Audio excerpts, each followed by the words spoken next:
Saturn, Shiro!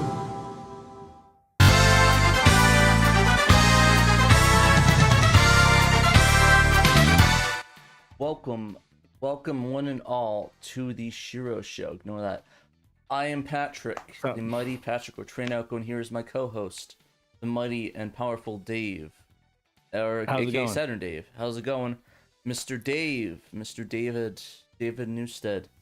David. It is going. David. This is really weird. I'm actually watching the YouTube stream, and I'm seeing like what a delay there is. Yeah, a little bit. It's like doing that right now. You can't see that, but you're gonna see that in 5 seconds. That's right. Oh, it was 2 seconds. There we go. Don't worry. There's me doing this. It wasn't me doing the other thing with the index finger lowered. So, piece, not the other one, not the unpiece. Yeah, seriously. I'm gonna try to ignore the video and just focus on the comments. Censor that. But yeah, how you doing, man? Oh, hey, we got K in the comments there. Mr. K, Mr. Murder of Crows, Mr. K, Murder of Crows, Mr. Yeah. So when Pat broadcasts the studio stream to Discord, it crashes Discord for some reason. So yeah, basically we gotta just watch the YouTube feed. And now I feel Pat's pain because I realized this is what he had to do, like when I was running the show. Yeah. And it kind of sucks. Yeah, Discord is kind of garbage. Or maybe it's OBS. Or maybe it's a driver issue or something like that, or video compression. Who knows? Just pretend this is me, but the index finger is lowered for the point at Discord or OBS, one of the two. So just like imagination, just like you know what I mean. You know what I'm. Last week I kind of flew solo, but you were with me. You checked in from the convention. Last second because I was incompetent at my job and accidentally forgot. Because I got caught up in the con stream, and you got caught up in the con. Yeah, literally. Next thing I knew, it was 3 o'clock. It's like, oh crap. Totally forgivable. I mean, you're at a convention. I didn't even necessarily expect you to show. I was just like, well, if he can make it, that's fine. But if he's standing in a line somewhere and he can't, then I understand. But that's cool. Tell us about it. What did you see? What did you get? What I see, what I get, what I see. So, for those who don't know, this was Phoenix Fan Fusion in Phoenix, Arizona, on Memorial Day weekend. Besides the cool stuff I got a stomach virus, or maybe COVID. I don't know yet. Yikes! I have not. I must have had some bad chicken tenders because my stomach was aching, and you know what happens when you get a stomach ache? Something has to go out one direction or the other. So you could probably make your imagination without going into graphic details of what direction that came. But anyways, the point was, and the thing is, I learned apparently my grandparents both have COVID, and I dropped them off at the airport 3 days ago, and my mom has COVID as well, and they're with my grandparents. So I'm starting to make some change, make some unveiling. So I have a home test at home, or COVID home test, and I will COVID tenders, that was funny. I will test if I have the COVID or not. So I'm hoping. Now you've had COVID before. You had like full on like 3 week, yeah. You had like OG COVID, like the original COVID strain, OG, right? OG shadow COVID. OG laying in bed. So how's this compared to that? Honestly, I only slept one day compared to 2 weeks, so that was kind of cool. Oh, okay. But I'm just kind of annoyed because I took this entire week off because my vacation was going to expire, and I had to spend half of that vacation on the toilet or in the bedroom sleeping, so that kind of sucked. I was expecting to get some stuff done for Shiro, a little bit more than I usually get done for it, and unfortunately I did not. So that was a disappointment. Sorry for letting everyone down. Shouts out to me being dumb. But no, anyways, or my body. Yeah, so what did you pick up? Besides COVID, I picked up a couple things. So the first thing I picked up was this awesome double-sided post I put on the Discord of I think I didn't even show. It's Ronnie from Elden Ring. This cool little, like a David, like Leonardo da Vinci looking photograph. And then the other one of, actually this one might be a little bit NSFW, so I don't know, this one's one Melania from Elden Ring, so that's kind of cool. Oh, nice. I'm looking for a poster frame for it right now. Working on that right now. They're pretty expensive, like $50 a was it $50 a frame? So that kind of sucks. So I'll have to get 2 of those. But looks like I get that. Second thing I got was a cool Oscar figurine from the Evangelion 4.0 movie, or yeah, 4.0 plus 1.0 movie, or no, it's 3.0 plus 1.0. Thrice Upon a Time. It's a cool little figurine I got. I have it on my.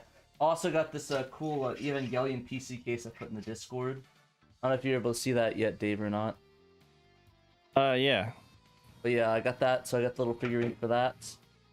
So yeah, it's pretty cool. I like that. And then the last thing I got was actually in the mail. It was this, which is a it is a marquee for the Sound Voltex XC Gear machine. So I picked this up. This is kind of cool. Wow. I'm gonna put it on my wall over there behind me and like mount it up like the other marquees I have. Like put that there. So I'm hoping. I like the necktie. Yeah, it's kind of cool. I don't know. It's got some vibes. It's got some vibes for sure. It's cool. I like it. Yeah. So it's pretty cool. So I had a pretty good time at the con. I played a lot of Magic. Got a lot of sickness. So pretty good time. Pretty good time indeed. Nice. But yeah, what about you? How you been doing, Dave? I think that's about it from me. Doing good. Yeah, so Shiro show last week was cool. Lots of I mean, aside from not having Pat with us, which is, it's always That's more the fun best to part do, of Shiro shows do when a you show don't have with to deal you. with Pat. Definitely not the case, but that's okay. We can pretend.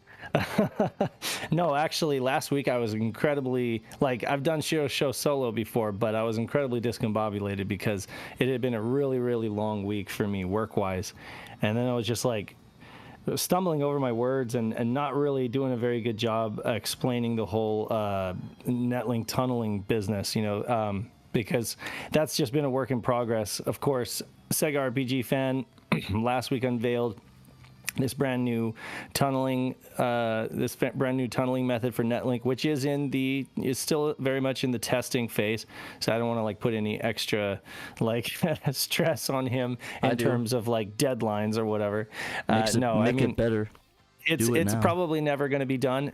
He's such a perfectionist. He like wants it to be perfect, so he's just going to continue honing it and stuff. But still, there's still some issues. It's intended to be a Dream Pi thing, right? It's intended ultimately to be kind of like a just plug in your Dream Pi and just go.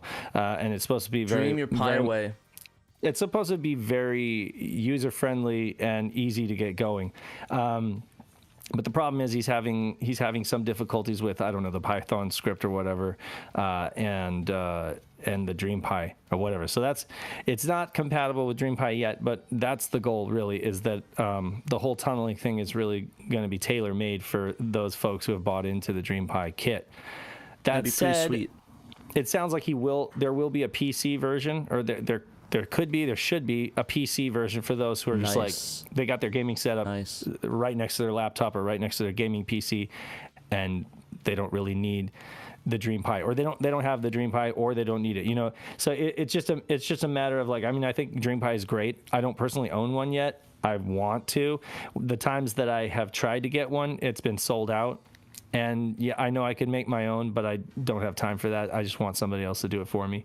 Same. I'm lazy. I can make a lot of stuff myself, but it's just I have so little time now. You should trade somebody for it. Make them a game manual, and they make you a Dream Pi. It's just another one of those things that I haven't gotten around to yet. But when Joe announced that he had this thing working with Python, I was like, well, yeah, I have Python on my laptop. I can do this. So, yeah, I was playing with Dan Retrospectors, and then I was playing with with Anthony Knight.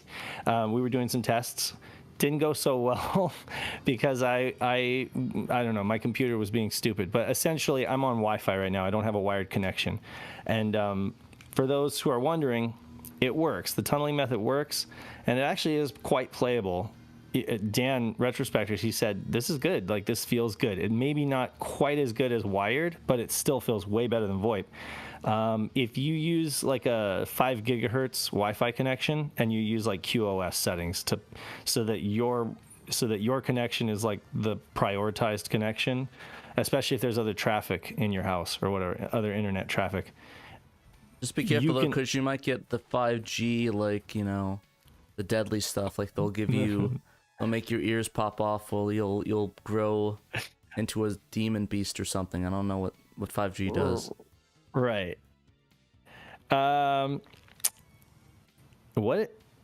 Fart Daily says, I've been listening through the podcast, and I recently listened through the one where you guys were talking about the satiator about a year ago.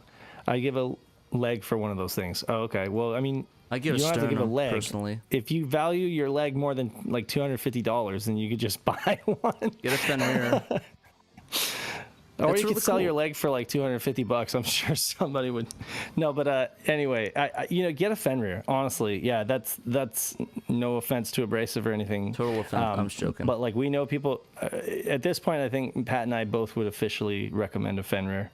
Yeah, that's my go-to, just mostly because. Yeah, the satiator is cool for pulling out and stuff. Wow, that sounded weird. Never mind. But the satiator is really cool to swap Saturn stuff and bring with you to cons. Like.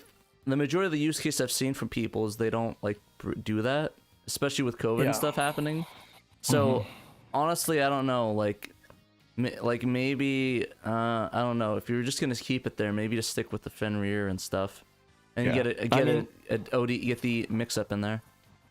So here's the thing: if you have a huge, so if you don't even have a physical collection, just get a Fenrir, okay? But if you have a huge physical collection and you actually like pulling games off the shelf and doing the whole like physical ritual, reading the manual, playing the physical game, and you want to do that, get a satiator, because then you got both, right? Or best part, or get a Fenrir and Will's consoles mods, Will's console mods, switch, toggle switch, and you can have both, yeah.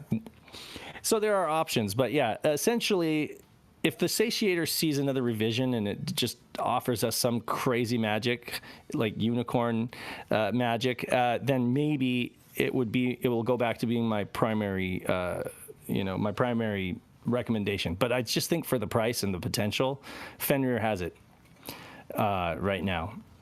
Yeah, I don't know. I just really enjoy the Fenrir, and honestly, it's getting more development in my opinion than I think. Well, the satiator is getting in terms of pushing it forward. It seems like the satiator is kind of like kind of on the hill. It's over the hill right now with and I'm not saying that to insult it, but I mean I guess there's not really much more you can go. It just hasn't received a serious firmware update since it came out. It's received bug fixes, but it hasn't received any kind of features update or like serious firmware update. The Fenrir is based on like this incredible system on a chip that's incredibly powerful, and it has a bunch of like excess power just not being used, and so there's a lot of potential there and what it can do. A lot of trunk space, in terms of like all that junk in your trunk, baby. With Satiate, I really don't know. I'm actually really looking forward to seeing what he does next, and if he puts out a big feature update that kind of improves it, I'll be excited for sure. I love my Satiator. I'm not going to sell it, that's for sure. Me neither, unless you offer me $10,000, in which case you may have my Satiator and enjoy. Yeah.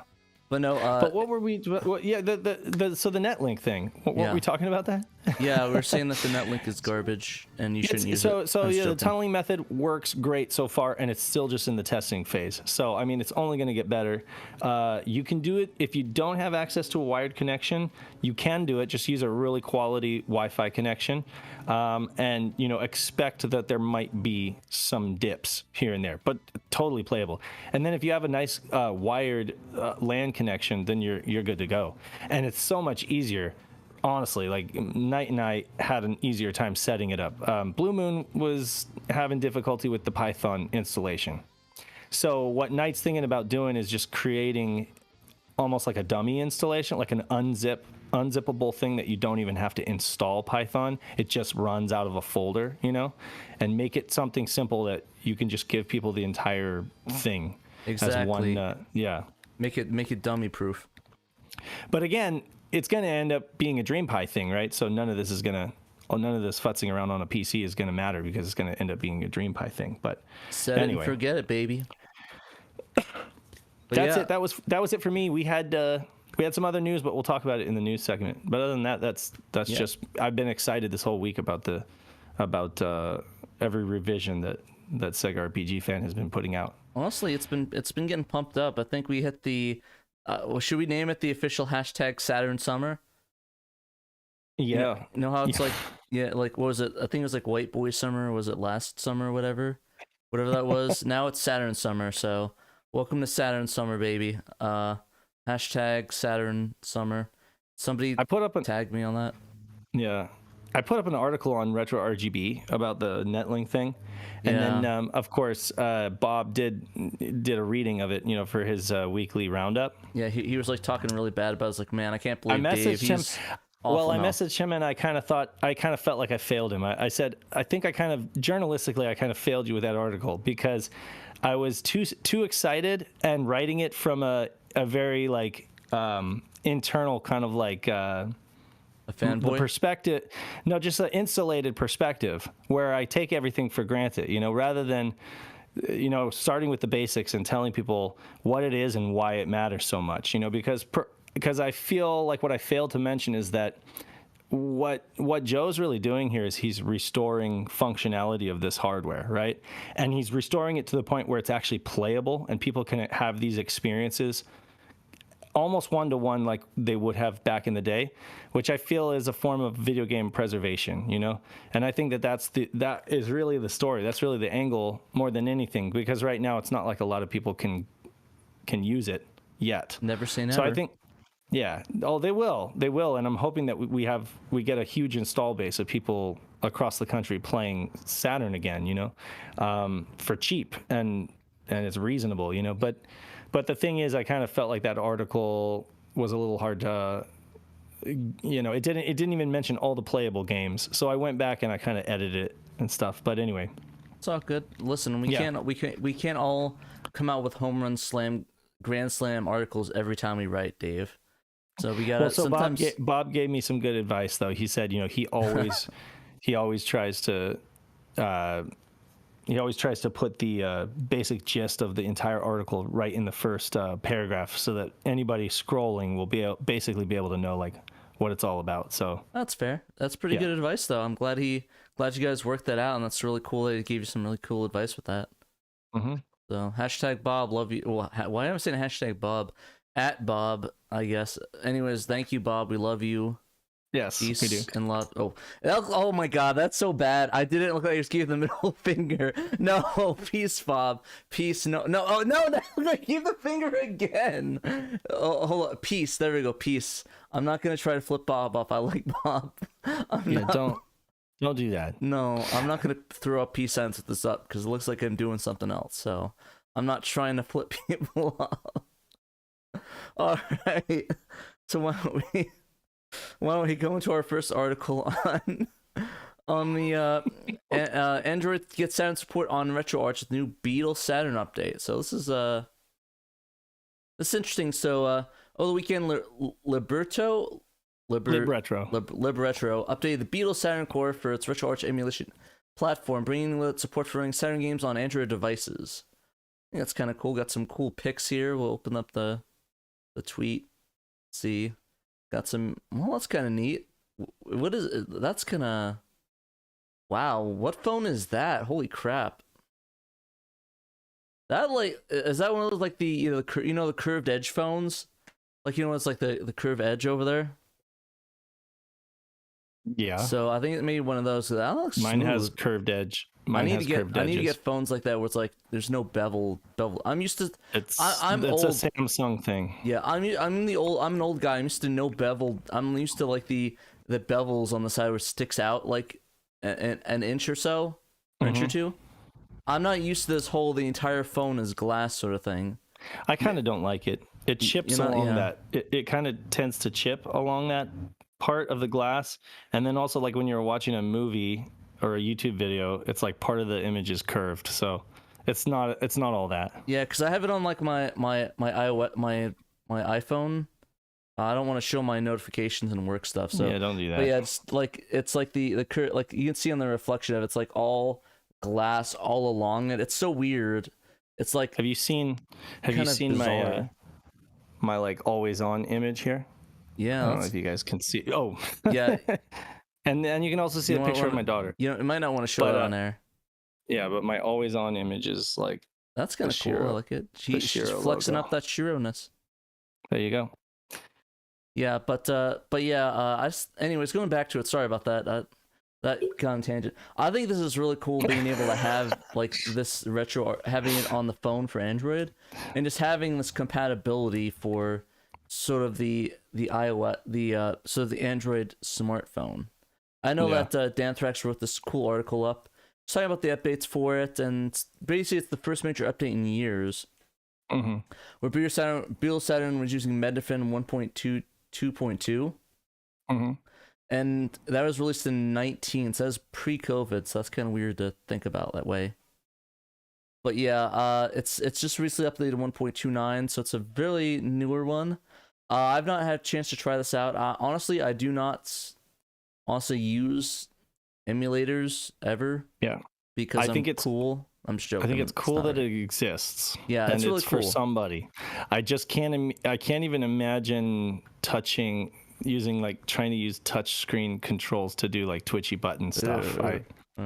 Honestly, I really only play emulators for games like that are turn-based or like card games. So like if I want to, like I love I guess I don't know if you guys ever played it, Yu-Gi-Oh! The Eternal Duelist on the Game Boy Advanced. That was one of my favorite games, and of course the Pokemon games as well. But I love it because you just like it's just like turn-based card games. Just play it on your phone.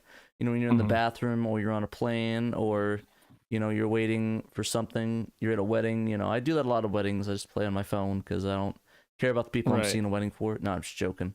Just joking. Everybody went to the wedding for. I like you. But yeah, I think it's really cool that you can be able to do that nowadays and have that availability. Would I play Saturn that way? Probably no. Honestly, maybe Soccer Wars. Soccer Wars, I'd probably play that way. Anything else? It's all dialogue. Yeah, I mean, mostly. You could do that. You could do it with some Saturn games. Am I going to be playing platformer or shoot 'em up that way? Probably, definitely not. No. Or Virtua Fighter, like that. They're showing Virtua Fighter there, which I'm sure it runs good. I'm sure it looks good, but yeah, I mean, I suck at Virtua Fighter enough as it is with a real controller. Yeah, yeah, I'm not gonna. Speaking of smartphones, though, you know my friend Andrew Rosa, Mastercast TV, he literally just got a smartphone, and he's like, I hate myself for it. Like, yeah, I'm like, I'm what surprised... have we been chatting on this whole time? And he's like, a computer. I've been in like Messenger with him for years now, and I'm like, I just kind of thought you were chatting on your phone this whole time. Kind of makes sense now. Yeah, honestly, me getting a smartphone is probably the turning point for my life because that seemed a little dramatic, but it really is it was a big game changer because like I just thought it was really cool. I think the coolest thing for me was when I was able to stream music that I uploaded onto Google Play onto my phone. I just thought that was the coolest thing. It's like, whoa, you don't have to download it onto your phone. You can listen to it directly uploaded, and I thought that was the coolest thing ever. Like, I uploaded all my library on Google Play, and then now it's all gone because Google Play is no longer existing. So thank you, Google Play, for eradicating my library. But now I'm doing the same thing with my Plex. Wait, you didn't transfer your Google Play library over to YouTube Music? No, I did, but I don't know. But the thing is that there's so many duplicates, and like if I search anything, it searches the official track of it. So like if I look up any of the Beatles stuff, it's gonna give me Beatles from. Yeah, but you gotta go to uploads. It's obfuscated. It's like it works. You just have to. There's a menu, and you go to the. Let's see. You go. Never mind. I'll tell you later. It doesn't really matter, to be honest. It doesn't really matter. Yeah. I use Plex now, anyways, on my own thing, so it's all my own music that I upload. Oh, okay. Yeah. You're set. You're set. Yeah, I'm good. I don't need to black directly on my phone.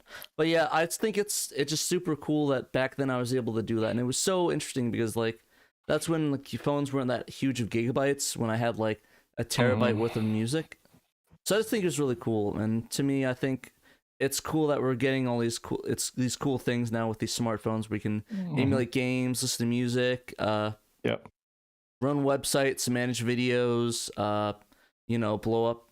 No, this thing it's a lot of cool. Buying everything you want, it's change, cool. You can butt dial the Discord and change the name of the general. Just destroy the entirety of our channel with your butt cheeks. So yeah, that's the best part about it. So, but anyways, I guess to wrap this up and sort of go for a full circle, I think it's really cool they're getting it. And Dan Hux did this cool write up. If you guys are interested in trying out the APK of RetroArch, you can do it from the link he provided in the article, right here in this article. Yep. And yeah, try that out if you have RetroArch, or if you don't know what to tell you, buddy. Thanks to Danthrax for the write up. Appreciate it. Love you, Danthrax. The rings are in the mail and the marriage certificates, so if you could send those back, that'd be great. Just being honest here. Just being honest. All right, so you want to do this one? What do we got next? Romance of the Three Kingdoms 4. Wow, or is that 5? Oh my god. I am completely unqualified to talk about this, but you know who is qualified? And I think he's here. Pandemonium. He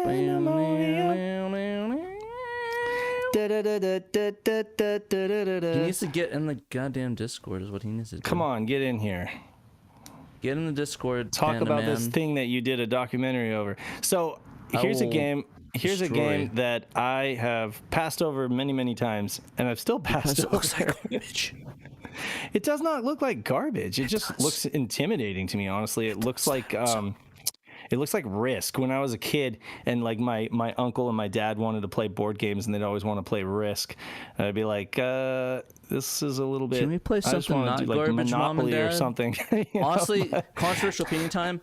Hate Risk. Don't know if that's anybody else. Absolutely hate Risk. Oh my god. Please tell me I'm not the only one in this, because I don't want to look like a bad person. Like, can we get some middle fingers risk to looking like an asshole? I'm just kidding. No, I'm not a big fan. I'm not a big fan of Risk. I liked Life. You ever play the game of Life? Yeah, Life is fun. Yeah. Honestly, my favorite board game has to be. Honestly, there's a new one I've been playing called Zombicide, which is amazing. Right. If you haven't played Zombified, play that one. I have not. So good. Koei does this thing. They like to do this thing where they make these games based on like either history or simulations of like horse racing or whatnot, and they're always like incredibly detailed and incredibly well, I don't want to say realistic because it's still a game, but it's about as realistic as you can get. I like this guy in this armor right here on the right side. For better or worse. I like that, man. Realistic as you can get, for better or worse. The only Koei game that I own was Heir of Zendor, or Gotha 2. And that's because the music is incredible, and actually the gameplay is pretty freaking fun. And I'm wondering like if that's the same thing with all Koei games. I just haven't given them a shot. I haven't given the horse racing game a shot because it's too expensive. Oh wait, is this the one that Pandemonium did review? He did. Oh, I thought this was an article on the other one on the Saturn. The sequel to this, the Romance of Three Kingdoms 5. I thought that's what this one was. Now I'm confused. No, this is definitely 5. That's definitely 5. No, the one that we're talking about here is 4. The one that I'm thinking about is 5. I thought this was about 5. This is 4 actually. The one that we're talking about here is. Ooh, yeah, but the mute Anthony's. You got the echo going on there. So wait, is 5 the one that Nick did? I thought 4 was the one that was localized in the US. Nick did 4, I believe. Okay, all right, yeah. So, wow, we're confusing the hell out of this. But anyway, the point is, it's a Koei game. It's historical. It's bad. It's serious. You got it. So right in the garbage can it goes. I know that there's a little tidbit or something. I believe this game takes up like a massive, ridiculous amount of RAM or something, like a save. Yeah, no, you can't save anything else. Pretty much, it's like the half-life of the Saturn. Or like what was it? Sim City was kind of like this too, right? I think Just so, like, yeah. and it's actually like seriously because of the massive amount of information. Like I don't think it's one of those things where the company just were idiots and they didn't know how to optimize the save RAM. I think it was an actual, like, there's just so much data and scenario data that has to be saved, so that when it calls it up, it can give you your exact position and all of your whatever. It's just one of those things, you know. But I do think that I'm not sure if this game supports the floppy disk drive. I'd be interested to know if that. I can't recall. Anyway, yeah, so if you guys like Koei games, feel free to tell us in the comments and let us know what you think of them. My general impression, like I said, is always that they're incredibly, they take themselves really seriously when it comes to like simulating war, simulating troops advancement, or battle tactics and all that stuff. Yeah. Have you played any of the Dynasty Warrior games? I have not. No, I haven't. Yeah, I'll play those. And those are Koei? Yeah, it's one that Tecmo merged with them, Tecmo Koei. Tecmo Koei. And do you enjoy those? Oh, if you just need to like get anger out of you, those are the games to play. You can, because you just Warriors. melee 1,000 troops in like 10 minutes. Okay, yeah. No. Okay, yeah. No, I have played Dynasty Warriors. Sorry, I was confusing it with something else. Dynasty Warriors is just completely different though than this. It's like an action, like melee. It's kind of like isn't Hyrule Warriors kind of like the same? Yeah, the Dynasty Warriors is different, but Koei did do Dynasty Warriors too, right? Right, yeah, and it's all based on the same Chinese history as Romance of Three Kingdoms. Right, yeah, like all the backstory is there and stuff like that. But I just think it's really funny that that they did Dynasty Warriors as well, because Dynasty Warriors is also complete garbage. So I think it makes sense that they did both of these, because those games are the only games that I would rather watch paint dry and hit myself in the face with a hammer 20 times than play those games for 1 second. These games are for somebody. These games are for somebody, and yeah, they're for somebody, all right. Somebody with sadomasochist tendencies, that's for sure. The thing is this: whenever you spend time with a game, I think that it can grow on you, or you can kind of get hooked by it.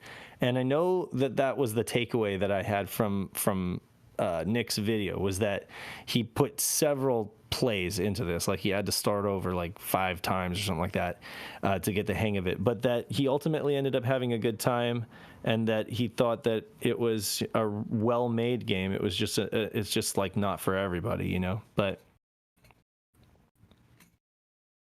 you just thought it was bad. Also, your mic was muted for a second. My mic's muted? It went silent for some reason. It's all good now. Okay. But anyways, I just thought it was kind of interesting game. I guess, all joking aside, I would like to try it. I would like to have time to try it. I don't think I have either of those, so I probably won't try it. It's not the kind of game that you can play if you don't have time, because you're not going to get anywhere in an hour or 2 hours. No time on my hands. But no, that's what I like about Dragon Force, for example. Dragon Force also, battle and strategies and advancing troops and stuff like that. But I mean, it can be played in bite-sized chunks. You can do an audience with the court. You can have a couple of dialogue. Have some dialogue. You can move some players on the field. Maybe do a couple battles, save, and then you come back to it, and it's just, I feel like it's really playable in small chunks, even if you don't have a lot of time. Yeah, one thing I think Xenos asked, is this playable with mouse and keyboard? Those are questions that would be answered with Nick's video. Yeah, go watch Nick's Pandemonium Reviews, Three Kingdoms. We ought to plug it, yeah. Yeah, I mean, I just showed it on the stream for a couple minutes. Yeah, he covered everything. And so, at least we're talking about it. That's the whole point of these articles that Peter does, is to get us talking about it, whether it's good or bad, whatever our opinions are of it, I mean, I like Mr. Bones and I like Clockwork Knight, so this game is for somebody. I like Clockwork Knight. Yeah, but you do? Yeah, I like Clockwork Knight. You said it looked ugly or something like that. No, you said, I said it looks janky, but I accepted it. Okay. I actually, it honestly, does look janky. it looks janky, but the things I like the vibe of it, and it looks actually fun to play. Like I watched the playthroughs that you did of it, and it looks kind of neat. It's like, it kind of looks janky, but so does the cover of Macintosh Plus. You know what I'm saying? Yeah, and it's the best album of all time. Floral Shop. So yeah, I like janky. Well, we just need to force Pat to restart Mr. Bones 5 times, and then he's gonna learn to love it. I played it like 3 or 4 times at this point, and each time I play it, I hate it more and more. So I don't think that's gonna happen. I mean, it actually really crashed on me. You said 3 to 4 times. You didn't play it the 5th time. I'm sure that's gonna do it. I'm sure the 5th time I'm gonna play it and I'll love it. Yeah. Pat, have you ever played it with cheats? Like we've talked about this before, but have you ever? No, I haven't. Apparently, somebody said the Japanese version is better, so maybe I might play. I think the Japanese version is easier, and also, so like with cheats, you could just skip ahead to whatever mini game you want, or whatever. You could just skip ahead to where it gets easier. I mean, I just want to make it so I don't have to get hit. I don't want to skip levels. Right. Like I mean, yeah. Like I don't know. I don't know. As I grew older, I found cheats kind of boring. Like I used to like them, but now it's like, I'm not saying cheat. So I'm talking about like a level select basically. I don't like using cheats either, but you've showcased the same level over and over again. No, I got further. Okay, I missed that. You didn't watch the stream where I had to hitchhike back to Arizona. I did not. I didn't get that far. I apologize. You can crucify me. The action replay does exist. It does. We tie him to a chair and force him to play the entire game. They literally sent me to a goddamn graveyard to play it. Like they locked me in a graveyard and I played it in a graveyard. Like I don't know. Like tying me to a chair after that would be a bliss. After that. I'm worried next time they'll send me to like the Saw House or something. Kay mentions, action replay exists, and it does. And if Pat wasn't so stubborn, he would use it. Nope. That would require me to put in an effort, and that's honestly, I don't have an action replay anymore because it has a Sega Saturn. I don't know. I actually do not like original Star Trek, so that's a bad comparison. Well, anyway, difference between the Japanese version of Mr. Bones for Fart Daily. Let's see. I think, like I said, I think that the American version was made for the rental market. So they just made it ungodly difficult so that you could not complete it in an evening and you had to keep renting it. Japanese game, the Japanese game, you couldn't rent games in Japan. It was illegal. Renting anything was illegal. But then somehow they ended up getting around that with music, renting out music, which is kind of weird. But anyway, you could not rent video games in Japan. It was against the law. So they didn't have any reason to make games ungodly hard for no reason. So there you go. You want to talk about your article next? Yeah. Sure. Yeah. So not my article at all. Actually, I want to emphasize that it is your article. So I reached out to Kenji Tosaki. So there's this guy, right, who is a genius, and he created all these amazing, wonderful things that we all enjoy, like the Saturn 3D control pad, or the Dreamcast VMU, or hell, the Dreamcast. Or if you're Nick and you're doing a Virtua Cop, soon to be released Virtua Cop video, you probably he's played a lot with the Virtua Gun. A lot of people are huge fans of the Virtua Gun. I'm gonna stop you there with the video. I think that's kind of underselling what he's doing right now. Like a video, he's making the third. He's making the fifth Lord of the Rings movie. Well, yeah. So I've heard it's like runtime 3.5 hours or something crazy like that. It literally is. I joked that it's gonna be that you're gonna have to. You'll spend less time watching the extended cuts, and I was right. Like you literally, I think one movie of extended cut edition of Lord of the Rings would be shorter than watching Nick's video on. He should start doing what like Disney or Netflix does, where he like serial releases like once a week. Has people like on the edge of their seats. No, that'd be pretty cool. We can have the Beatles play Abbey Road or whatever. I don't know. but yeah, no, Nick's doing like a really cool documentary. Hopefully it'll be like the definitive, coverage of Virtua Cop, but not too much pressure there, Nick. Too much pressure. Too much. If I could put more pressure on you, I would. Like if there's a way to like put you in a pressure compactor and just like squish like that, I would do that. So someone on one of the groups tagged me and said, "Oh, SaturnDave might want to talk to this guy."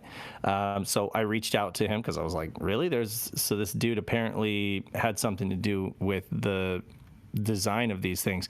Turns out, he was like literally the guy who created the 3D control pad. The guy who he created so many amazing Sega peripherals. That was technically his thing, like I/O, human input interfaces for these consoles. So Kenji Tazaki, I reached out to him and he was super nice. He said, I would love I'll do an interview, but I want it to be like something for your community to participate in. So I want it to be like an open question answer session, and then he's like, and then you can recreate it for your website as an interview. And I said, That's okay, cool, that works. So we did. We reached out to the Sega Saturn Shiro Facebook group. And we posted it on Twitter as well for folks to participate, and folks did. And they asked quite a few questions, and he was really gracious with his time and his answers. And just some of the highlights, because I can't read the entire interview for you right here and now. Yeah, but go on the website. Definitely go on the go on our website and check it out. But essentially, some of the cool tidbits that he revealed were that there was an issue with the Virtua Gun, I guess. The only problem in development was that it was so popular. Virtua Cop was so popular in the arcades, and then by extension so popular on the Saturn, that they were flooded with Virtua Gun orders, which increased production volume, and they had to secure electronic parts, but they couldn't because it took too long to deliver. So therefore, he had to make a new board, like on the fly. He had to make a new board that would have the same performance using a completely different circuit. They developed two products that looked the same but had different boards at the same time.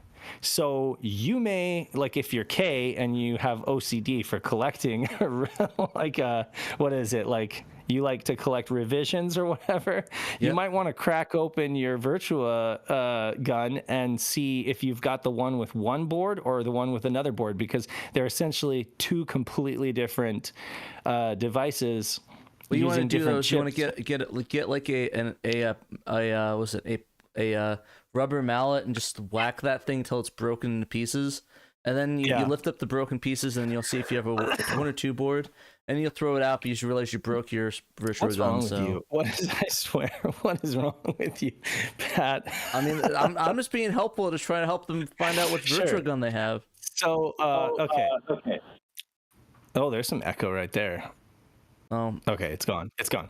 I thought someone was trying to correct me on how to break open their Virtua Gun. But yeah, if you guys want to break open your Virtua Guns, highly recommend doing that with a mallet. He said they're identical from the outside. You wouldn't know it was a different device. That's why you got to break them, Dave. They have the same performance, but they're using completely different parts. Then Nick, Nick actually helped us a lot. He led off with some really good questions, including this article that Kenji was featured in. And he's like, I remember that article. I rewrote half of the article manuscript, and I always received manuscript ahead of time and was able to correct it. And he mentioned, did you know that when you disassemble the Virtua Gun, there's a space for AA batteries at the barrel and the grip? You can insert batteries as a weight. The recommendation is actually to put a battery only in the grip. The weight balance of the light gun will be better, and it will be easier to play. It was my idea to create a space for batteries. No, that's kind of insane. So don't break your Virtua Guns yet, guys, to find out what version you have. You can stick AA batteries in there. Have a Virtua Gun and you enjoy doing light gun games, check it out. Open up your Virtua Gun and try to put a AA battery or a dummy battery if you can, because you don't want to leave it in there and have it get all over the place. But yeah, I was about to say that too. It's like you don't want that melting in your gun. Put it in just the grip. That's what he recommends. There is a space in the in the barrel just to make the whole thing heavier, but he recommends just putting in the grip, and that will actually help with the reload and everything. It'll help the balance on your wrist. And we had no idea that was a thing, so that's awesome. Yeah, no, that's really cool. So, like I said, break open those Virtua guns and check that out. He confirmed that the 3D control pad was absolutely bespoke for Nights into Dreams. It was created with Nights into Dreams in mind. And it's funny, folks probably know by now, if they've seen like Genovi's video, they've seen the US patents, and they've seen that the 3D control pad had a bunch of add-ons, or it had attachments that were planned, and in Japan it was actually called the multi-controller. It's even right there on the box, on the Nights into Dreams box. It says Nights with Sega multi-controller, because they had planned like all of these different peripherals and stuff.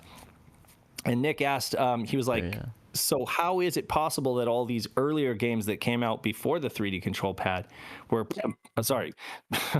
compatible with the 3D control pad? And that's essentially because they decided on the data format first, and then distributed it with several prototype samples to the software development teams ahead of time. So they had a long time to work on including support for it in their software before the thing ever came out. They distributed the toolkit to third parties after the fact, and so the number of third-party games increased, kind of after the fact. Baby. He secretly shared the data format with the third-party developer for shooter Shippu Mahu Daisakusen Kingdom Grand Prix, because he knew them personally and he asked them to support it. So that game is supported even though it came out before the controller. What inspired the design? He was like, I really just wanted it to be round in the beginning, but it also had the added benefit of you could grip it as a steering wheel. And they did have a steering wheel attachment planned along with a gyro sensor. You could, let's see, he said, he had a mold completed. He originally didn't want there to be like those big grips on the back of the 3D controller. It was just supposed to be kind of like this round blob kind of. It still would have been comfortable, but everybody that tested it said it needed grips, so he added the grips. My question is, I haven't read the whole article yet. Yeah. But did he mention ever if the 3D pad inspired the Dreamcast controller? Absolutely. Yeah, no. So it absolutely did. And in fact, if you look at the Dreamcast patent, you will actually see essentially a Nights 3D control pad with a VMU kind of drawn on the top of it. Yeah, absolutely. So, okay, I'll try to speed through this because I know there's a lot here. He completed a prototype for a rumble pack, and he was experimenting with different weight and vibration motor, a number of revolutions. You actually added the patent information on the page. God, however, there were never any games that utilized that use it. He never sent the communication info to any developers. So he said it would be impossible for there to be any existing games that had code in it to utilize it. He also created a prototype for the motion pack with a gyro sensor, which he showed to Naka-san for Nights, and Naka loved it. And but again, the thought was that these add-ons would be a peripheral for a peripheral. So like, since the 3D control pad was not aftermarket, but it was like, it wasn't a pack-in accessory, it was something you would buy separately. The marketing team didn't like the idea that you'd be buying peripherals for a peripheral, whatever. Anyway, so the point is they canned a lot of these projects, and it's a shame because I actually think a lot of people would have bought a rumble pack for it, or would have bought a gyro rumble pack in the or jungle, whatever. Baby. Let me see what else. I'm skipping ahead. He had a light gun unit planned, a gun attachment, and a sensor attachment. He had a wireless infrared attachment. He talks about the technology in the 3D control pad being magnetic, like a Hall effect sensor, and how it's much more accurate than the volume sensors that the PlayStation uses. He talks a lot about like mad respect for N64, mad respect for Nintendo. They met with Nintendo. They had a lot of meetings with them. Nintendo uses kind of like a rotary analog sensor, kind of like a ball mouse, but it's a really good design.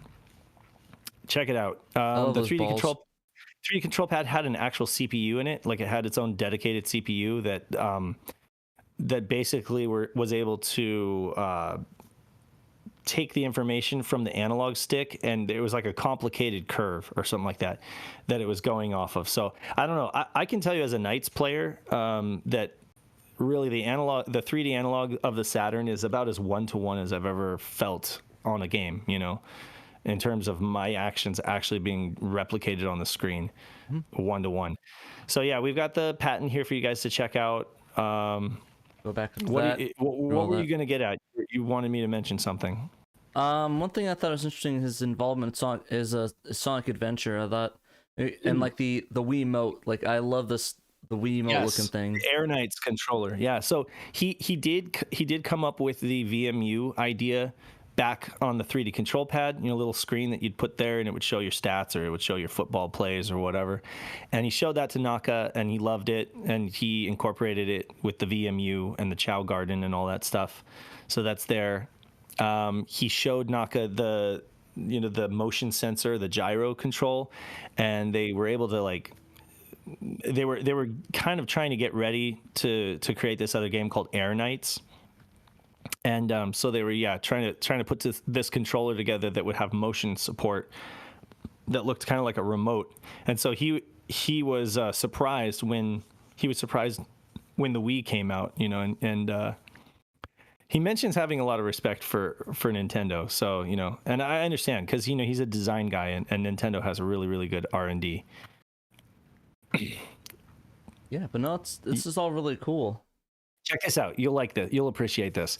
He prefers the 6-button layout, the A, B, C, X, Y, Z of the Sega Saturn's pad, you know? Mm-hmm. And he was really bummed that marketing, the executives, and the game creators, the developers, wanted to dumb down games and make their games control simpler, which is why the Dreamcast went with 4 face buttons instead of 6.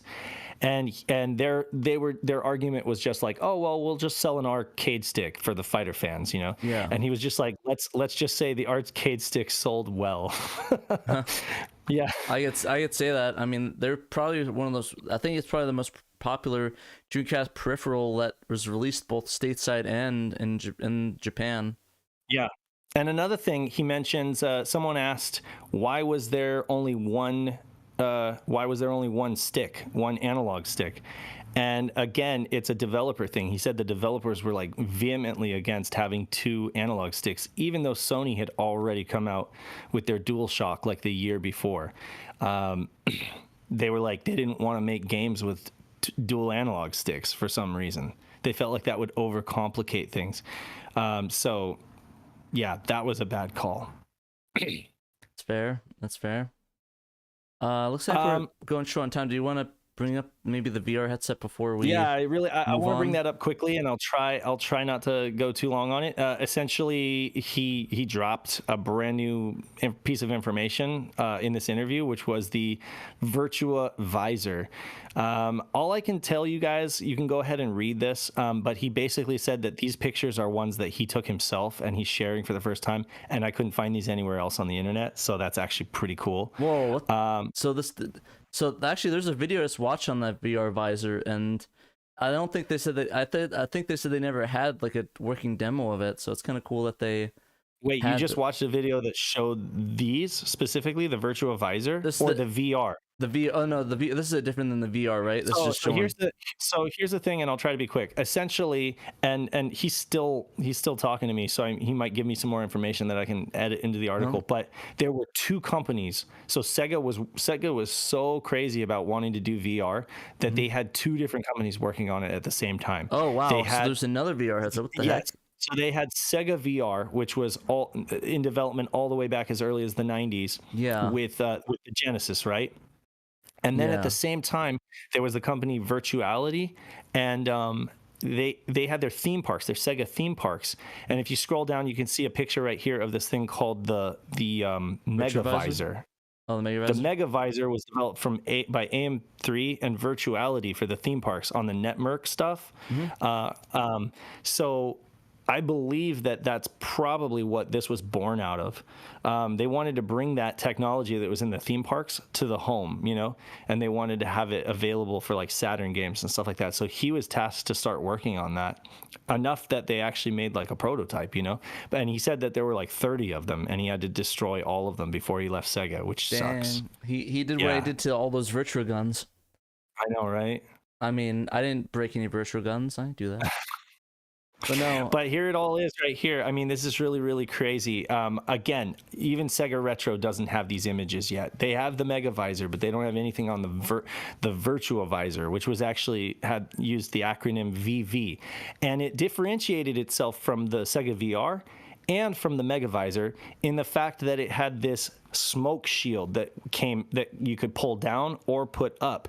And when you pulled the smoke shield down, you could overlay graphics on top of it that would allow for augmented reality, not just virtual reality, but what they called MR, mixed reality, which is what we basically call augmented reality now. So AR stuff. Yeah, so this was basically both VR and AR, an early attempt at VR and AR at the same time. So really, really cool stuff. We'll be updating you guys more as we find out more. Come a long way from something like this.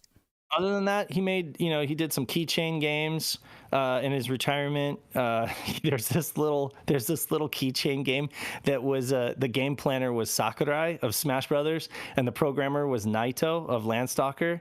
And the little thing right here. Sound was done by Sasaki of Knights. So that's like a dream team of people to make this tiny little keychain game. And then, just that his hobbies are like tuning up his Subaru SVX. Actually, it's like a really rare, Subaru, stuff like that. But anyway, yeah. So thank you so much to Sasaki-san for his time and just generosity and giving us all this information. It's amazing. It's amazing that he was able to communicate with us and talk with us though. Google Translate. Google Translate. Really? Is that how he talked to everybody? Yeah, like he slowly. Yeah, he kept saying, "You guys are asking too many questions too fast. Let me give me some time. But yeah, so he just like put it in Google Translate. So that's actually amazing, pretty cool. I'm very happy that we're able to get him to talk about that. I'm glad that he, we're getting Sega veterans speaking up and talking about what these things that we would have never known about. And now we have new fodder for issue 2 of the magazine. Absolutely. I feel like it really makes me feel like I need to get back into studying Japanese because there's so much that we could learn if we just didn't have this language barrier, One day. Information hidden in plain sight. One day. I actually have a local friend now who I can use as maybe like a study buddy. So I'm thinking I'm gonna start cracking open those books again. Maybe. Hey, I'd be down to learn. We'll all learn together. Would you really? I'd be down. We could start like a game focused Japanese study group. That'd be kind of fun. I'd be down. But cool. Sugoi, eh?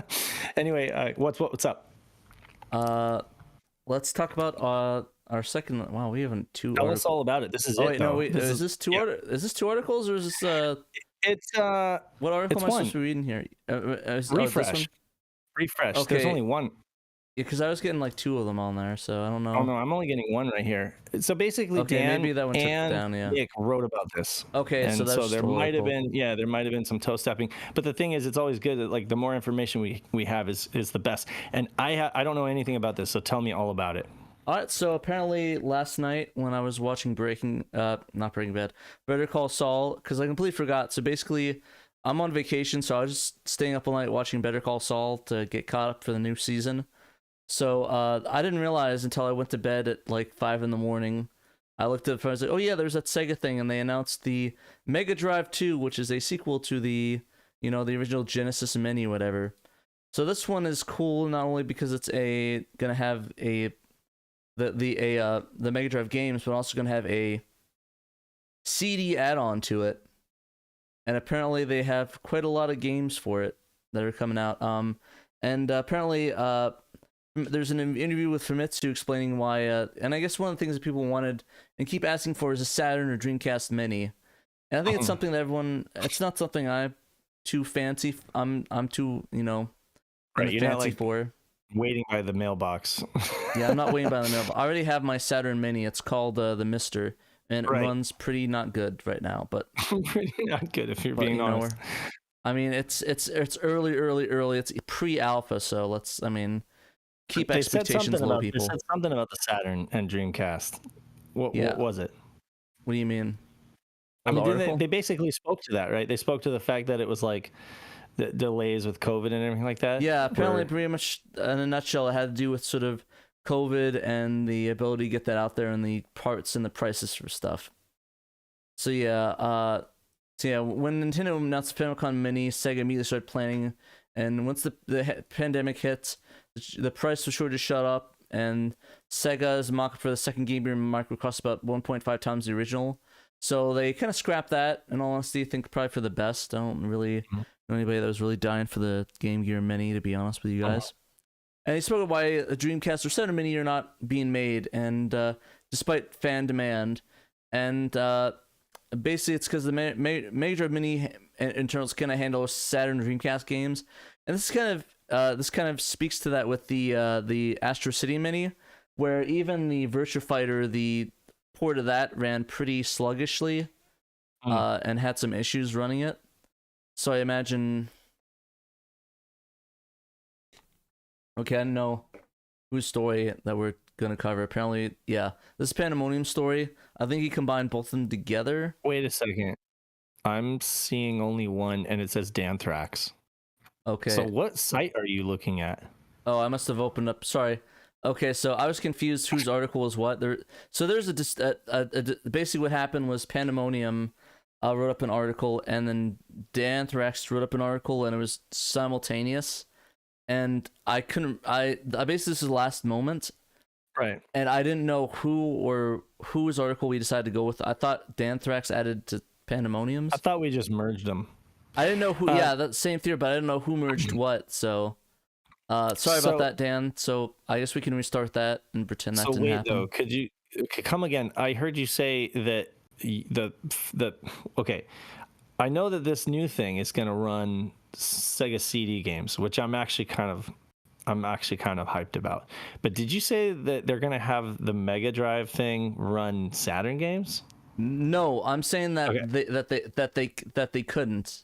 They said they tried to, but they said that the power in it is not powerful enough to do that for Saturn or Dreamcast games. Yeah, like you could do it. Like Polymega's doing it, but you have to. It's not going to cost. It's not going to cost what they're going to be charging, right? You know, you need more power for that. So exactly. So basically, in a nutshell, if they forge ahead with a Saturn Mini, it might just be as expensive as a authentic modern console. So if you want to buy a Saturn Mini, you might be paying for a PS4 or 5, essentially. Right. And here, this is a Danthrax's article. This is the one that they went with. Sorry, I didn't know who had what article up anymore. It was a bit confusing, and I kind of was in a rush to get things ready. So sorry about that, Danthrax.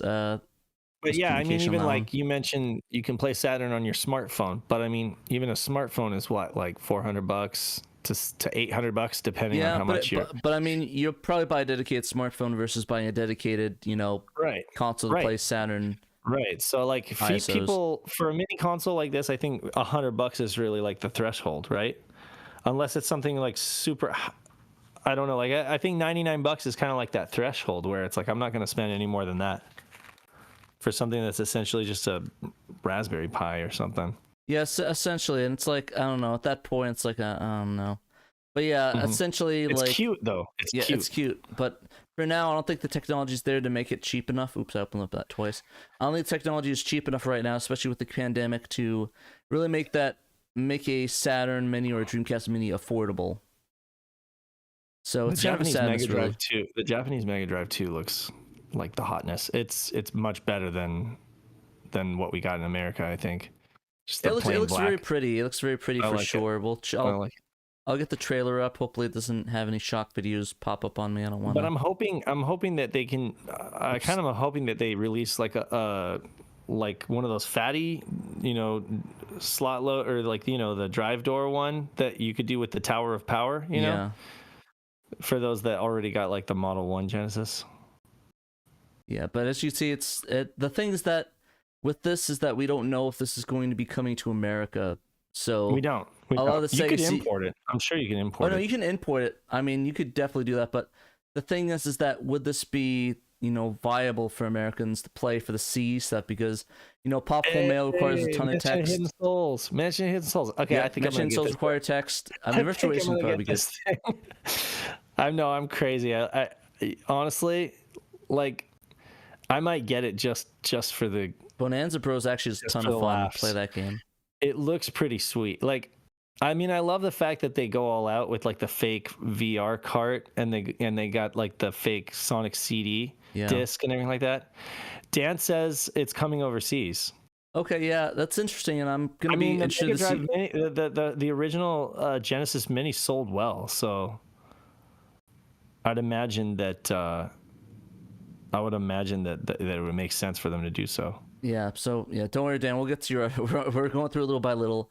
The only problem with the Mega Drive, the only problem with Genesis Mini is that you just see them now all over OfferUp for like $40. Like because it's like people got them and then they're like, eh. And it's definitely interesting. It's definitely interesting. So far, the games they announced for 11: Bonanza Bros. Fantasy Zone, Mesotaro Cone. I don't know what that is.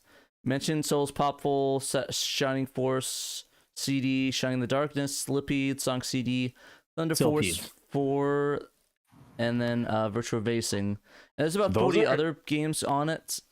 That's a lot of killer, though, right there. That's a lot of killer. Yeah, all those titles you just listed off, like there's some really good stuff in there. I love Popful Mail. Even though it's a working designs game, and I guess it's popular now to not like working designs.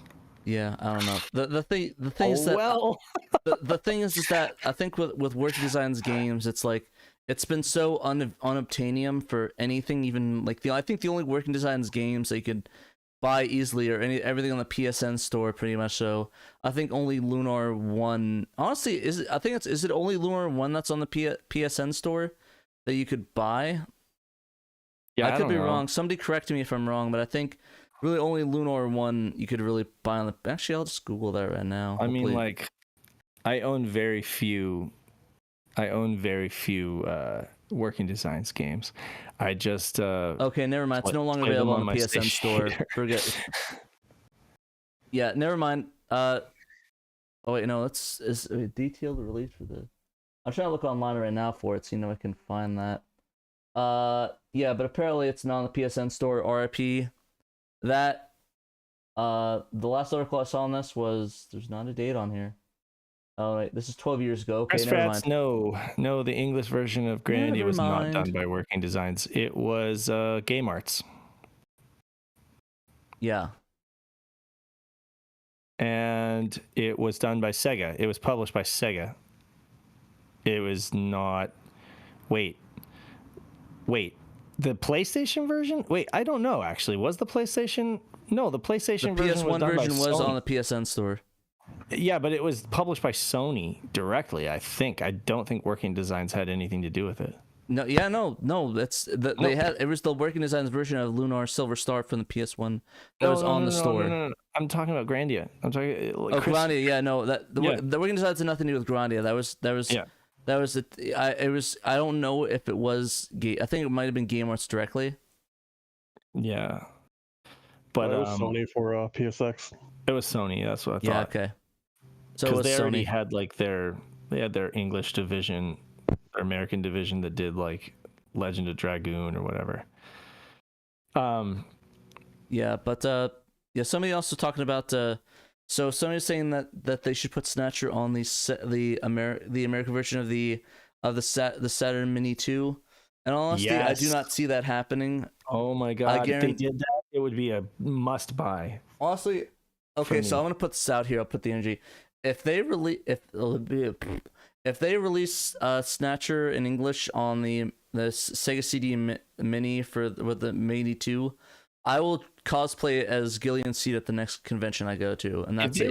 That's a promise. If they release Snatcher in any form in America on any console or anything like that, I'm going to be buying it. Yeah, like, I mean, obviously, I'll be first in line to buy Snatcher. Own a copy. I do not own a physical copy of that game, and I've played it like a million times. Yeah, I would love to pay money I would love to pay Sega for a physical copy of that game on any format. Or limited run games if they do the reprint of it. That'd be amazingly sweet. Yeah, they've done the soundtrack right on a cassette tape. Yeah, to my knowledge. I just think it'd be really cool, and I'd be 100% down for that. Like, I want to buy Snatcher. So seriously, like, give me Snatcher on the Switch, and I'll take it. But in all honesty, I guarantee you that Snatcher will not be on the Saturn Mini 2, or sorry, the MD Mini 2 for the American. That's not going to be happening. Because of what? Because of I just don't think it's going to happen. Like, I just don't think that, like, the thing is that Konami doesn't care, and the game hasn't been released in any form besides vinyl in the last, like, almost 30 years now, is it?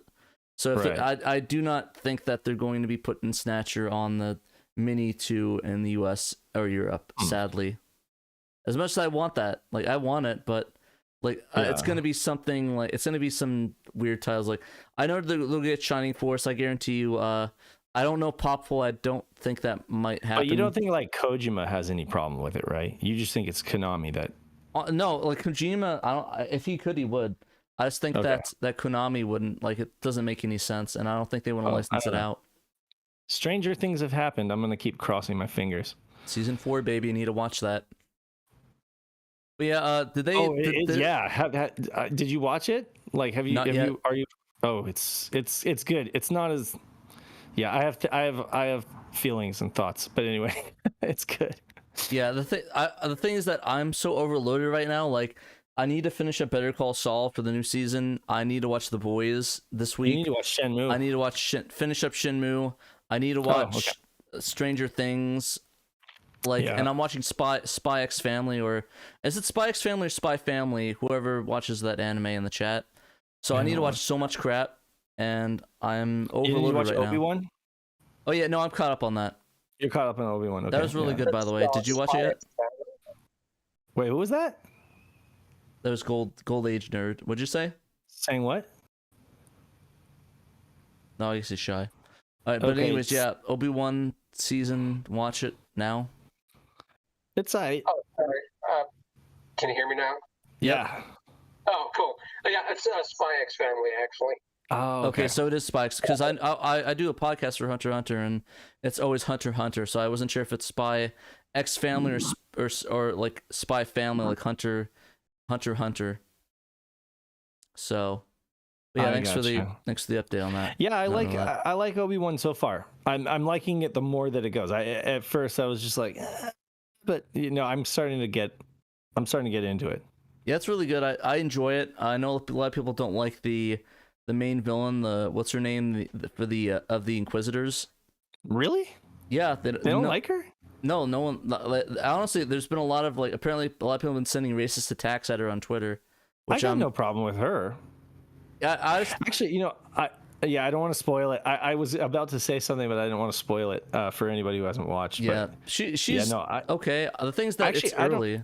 I don't have any problem with any of the actors in it so far. Yeah, I thought it was pretty good. Yeah. I think people are just being too hard on it, but I mean, it's Star Wars fans, so I mean, maybe, yeah. That doesn't surprise me in the slightest. Not every character has the same depth, anyway, you know. Yeah, I don't know. People are Star Wars fans or Star Wars fans. I can't really. You gotta understand. You gotta understand that these Inquisitors were like kids who were taken when they were children, and literally abused and taught to be killing machines. You know, they don't have a personality. they don't have any kind of like personal depth. They're literally just pawns of the Empire. So honestly, I think a lot of people that watch it have not watched Rebels or Clone Wars, so I don't think they have that background into it. Exactly. Actually, I need to finish up Clone Wars and watch Rebels. It's good. Clone Wars. Both love them. Yeah. I'll watch them eventually. Rebels was good. At Clone Wars, that's the thing too. There's like two camps. There's people that like Rebels more. I really liked Clone Wars though. But, I like Clone Wars. I just think the first season is incredibly rough, incredibly rough. You got to get past that first season, and then it just is like. I did a lot of skipping in season 1, and I haven't watched the Bad Batch. I haven't finished the Bad Batch, I should say, because it was kind of slow for me. I got about 3 or 4 episodes in. Yeah. But anyway, honestly, I got so burnt out with Star Wars for a little bit, so I need to get back on the horse. I think after I finish Obi-Wan, I'll rewatch Clone Wars. Yeah, no kidding. But yeah, and then Rebels. But like, yeah, I just got a little bit burnt out on it is all. There's just a lot. It's a lot. There's a lot of Star Wars, and there's a lot of seasons. Like I think I'm on season 4. I just finished the Maul arc in Clone Wars. So I just want more Star Trek. I want more Star Trek. I need to watch that. I'm so behind on Picard. More Star Trek, please. Yeah, I'm behind on Picard. I need to finish up. I started watching the Lower Decks. That was really funny, but I again fell behind on that. I'm pretty bad at doing this, so. Didn't they do like an original? They took the original film and they like up-resed it to 4K or something like that using like artificial intelligence or something like that. I don't know anything about that. They made it look so slick. That's why I saw a trailer for that or something, that they were going to be releasing it on 4K or something like that, and that it looked really, really good. But they had to use like Waifu 2X or something like that to make it look better. But yeah, we'll see. I'm just imagining them going frame by frame and putting every frame of Star Trek the motion picture into Waifu 2X, copying it, pasting it back in there. Just some editor and some giant studio. That'd be the funniest thing. I have to shout actually something like that. Huge shouts to Shadow Mask. I don't know if he's watching or listening or whatever, but huge shouts to Shadow Mask because he did something like that. He took the Saturn's MIDI adapter, serial MIDI adapter, and he put it into the music school game, right? You know, the Waka Music School. Yeah. There's Music School 1 and Music School 2. I believe they're the only Saturn games that are actually compatible with that MIDI adapter. But essentially, he took it, and I guess you're able to choose an instrument and play back one sound at a time. You can't play, it doesn't have like polyphony or whatever, so you can play one sound at a time. So he went through and chose each instrument, played it back and recorded it, and then cut them all together in like this master edit of this Sonic 3D Blast soundtrack, you know? And he put it up on his YouTube channel. You guys can check it out. So it's using the Saturn sound chip and the triggered instruments and stuff like that on the Saturn's instrument library. So did he just basically just go through each instrument and play a scale on each one? Yeah, he was like, okay, for this he downloaded the MIDI from KH Insider, and then he was like, okay, so for this track I'll have it be this instrument, and he would play it and record the whole thing, and then he'd have to do it for the next track, and then he'd have to do it for the next track. Oh, I see. He played each individual part individually, and then copied stitched it together. Okay, I see. Oh, he's saying it might do polyphony, but he couldn't read the menus. Okay, he couldn't read the Japanese menus, because the game's not translated. But anyways, kudos to you, Shadow, for going through what sounds like a really painful process to make actually this really cool track that sounded really cool. So check out Shadow Mask's YouTube channel. He could drop a link in the comments if he wants to. Go do that, Shadow Mask. I will share that out. Yeah, that's kind of like the whole, putting Star Trek through Waifu 2X frame by frame. I keep doing the peace thing and it cuts off this finger. I need to stop. Right, because you got the browser right there. Peace. I like it. I'm not giving you the finger, Shadow Mask. Yeah, tell us if you find out what you find out on that, Shadow. If it can do polyphony, that would be incredible. But again, if the whole thing is kind of hidden under a veil, translation barrier or a language barrier, then that's tough. But I think that's about it for our new stuff, man. We went over a ton today, though. We went over a ton. It's okay. We have been. It's just I think that the show. What time to play games? Hey, we got a lot of time to play some games, though. So what are you gonna play? More Soccer Wars? I think I'm gonna play more Soccer Wars. The thing is that FIFA Wars. What I wanted to do was I wanted to play the core, but I didn't realize how early it was. So I don't want to sit there. Again? I wanted to play the Saturn Mr. Core, but I didn't realize how early it was. So it would just be a lot of I can't load this game up because it's broken. So we have to skip this, or I can't make progress because it froze, so I have to skip this. Yeah. So it's like, ooh, not good. If anyone in the homebrew scene cares to I don't know, write a simple program that can trigger the Saturn's sounds, you know, that would be amazing. Could use that serial MIDI adapter more. Do it. I know. It's easier said than done. But I'm just saying, like, there are a lot of brilliant people in our community. Well, Sardist, for example, you know, it's like an art program, right? How hard would it be to just write something that can trigger MIDI sound, right? Call it Shardist next. Get that cyber sound library too, you know?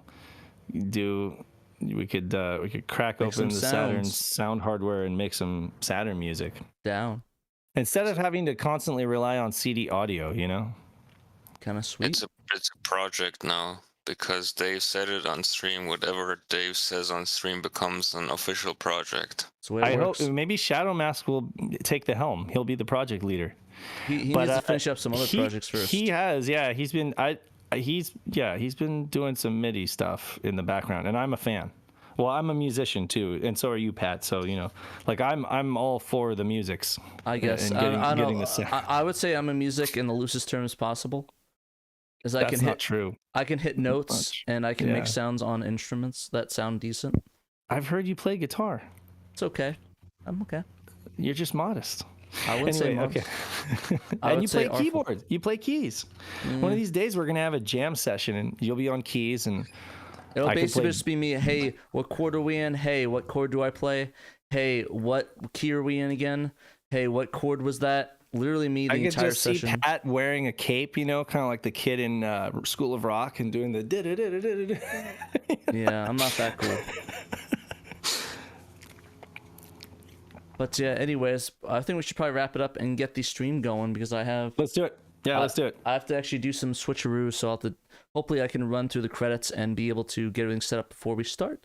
But anyways, before we go, I want to shout our VIP and awesome all access patrons. So got Blue Moon 95, Emerald Nova, Johannes Fetz, Ashton Johnson, Derek Pasquarilla, aka A-Team, King Ghidra, Momphis, Normal Guy, Nutrageous, Shadow Mask, Tanuki Trev, and Young Mai Sui.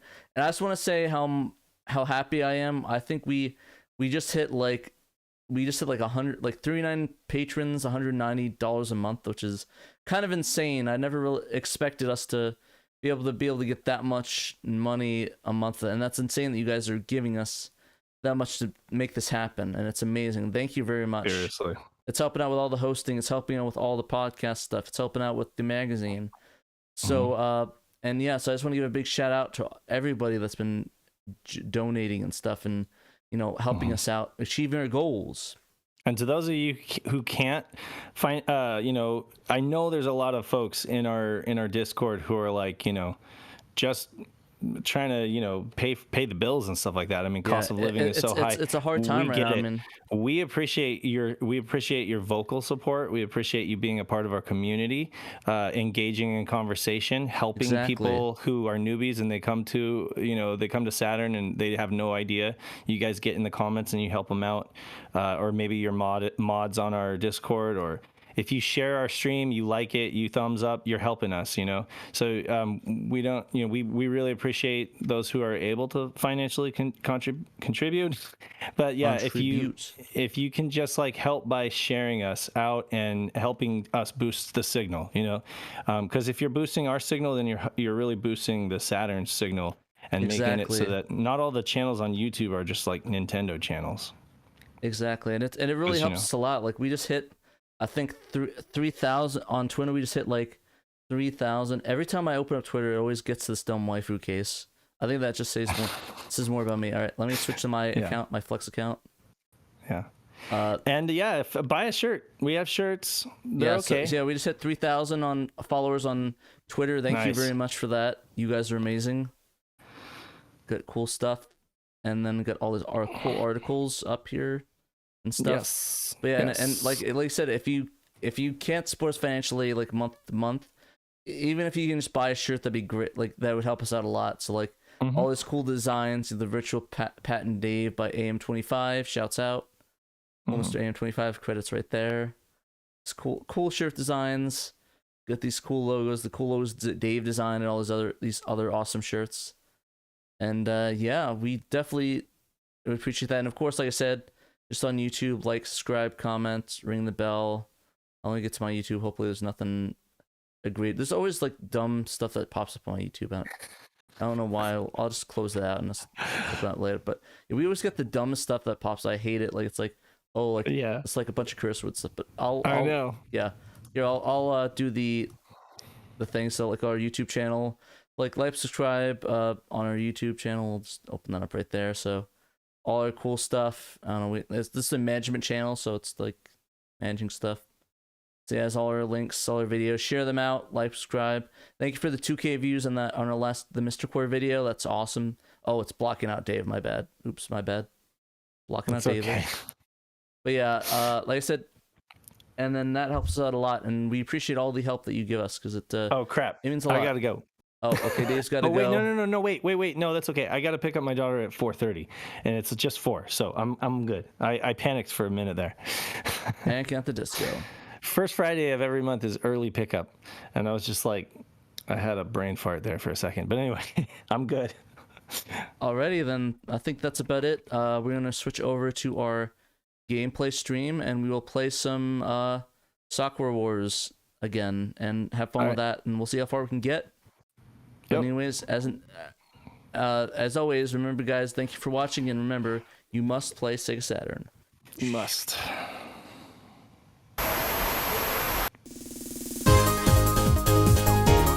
All right, now.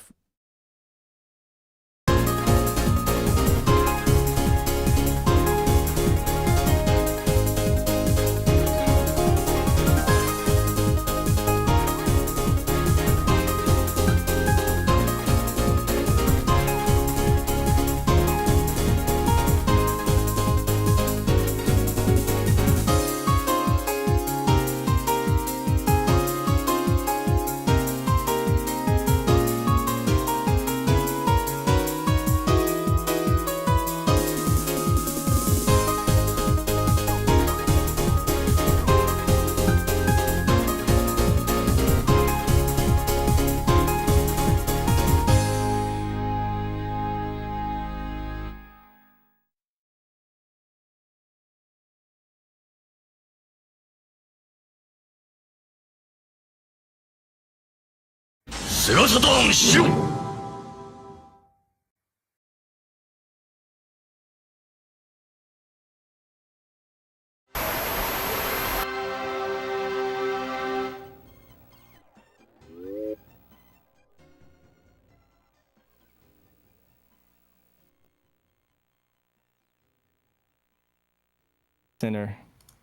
Sinner and a saint. See, that's representing a game, not a company. I'm okay with like representing good games. Mario Kart's fantastic. Yeah, but I'm not representing. I'm not. Yeah, I guess I'm not representing Sony here. I'm representing the OG PlayStation, which I am a fan.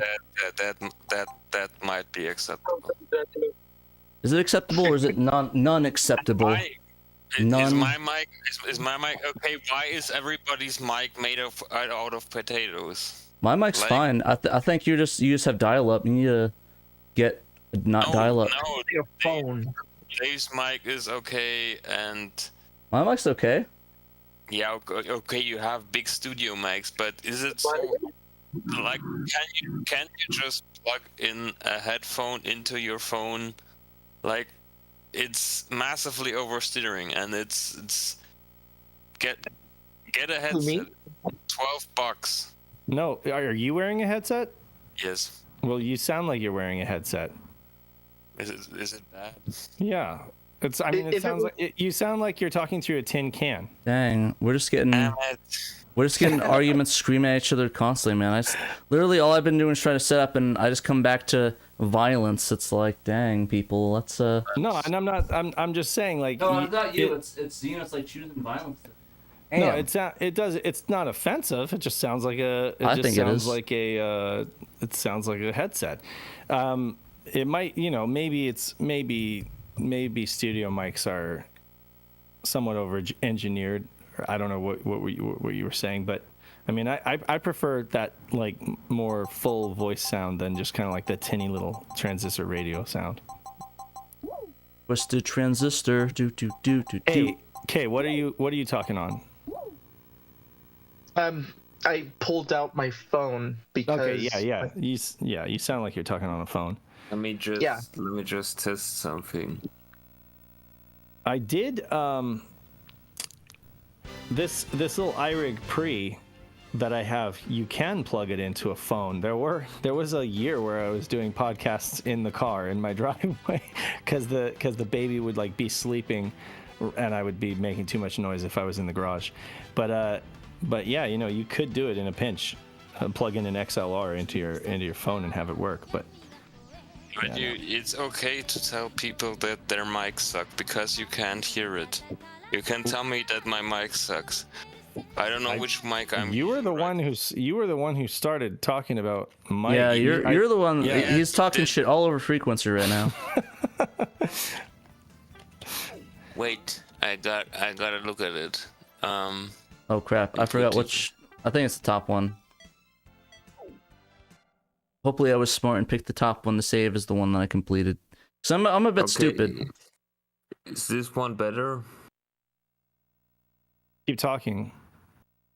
Yeah, it's better. That sounds It fuller. is better. I switched to my blue snowball.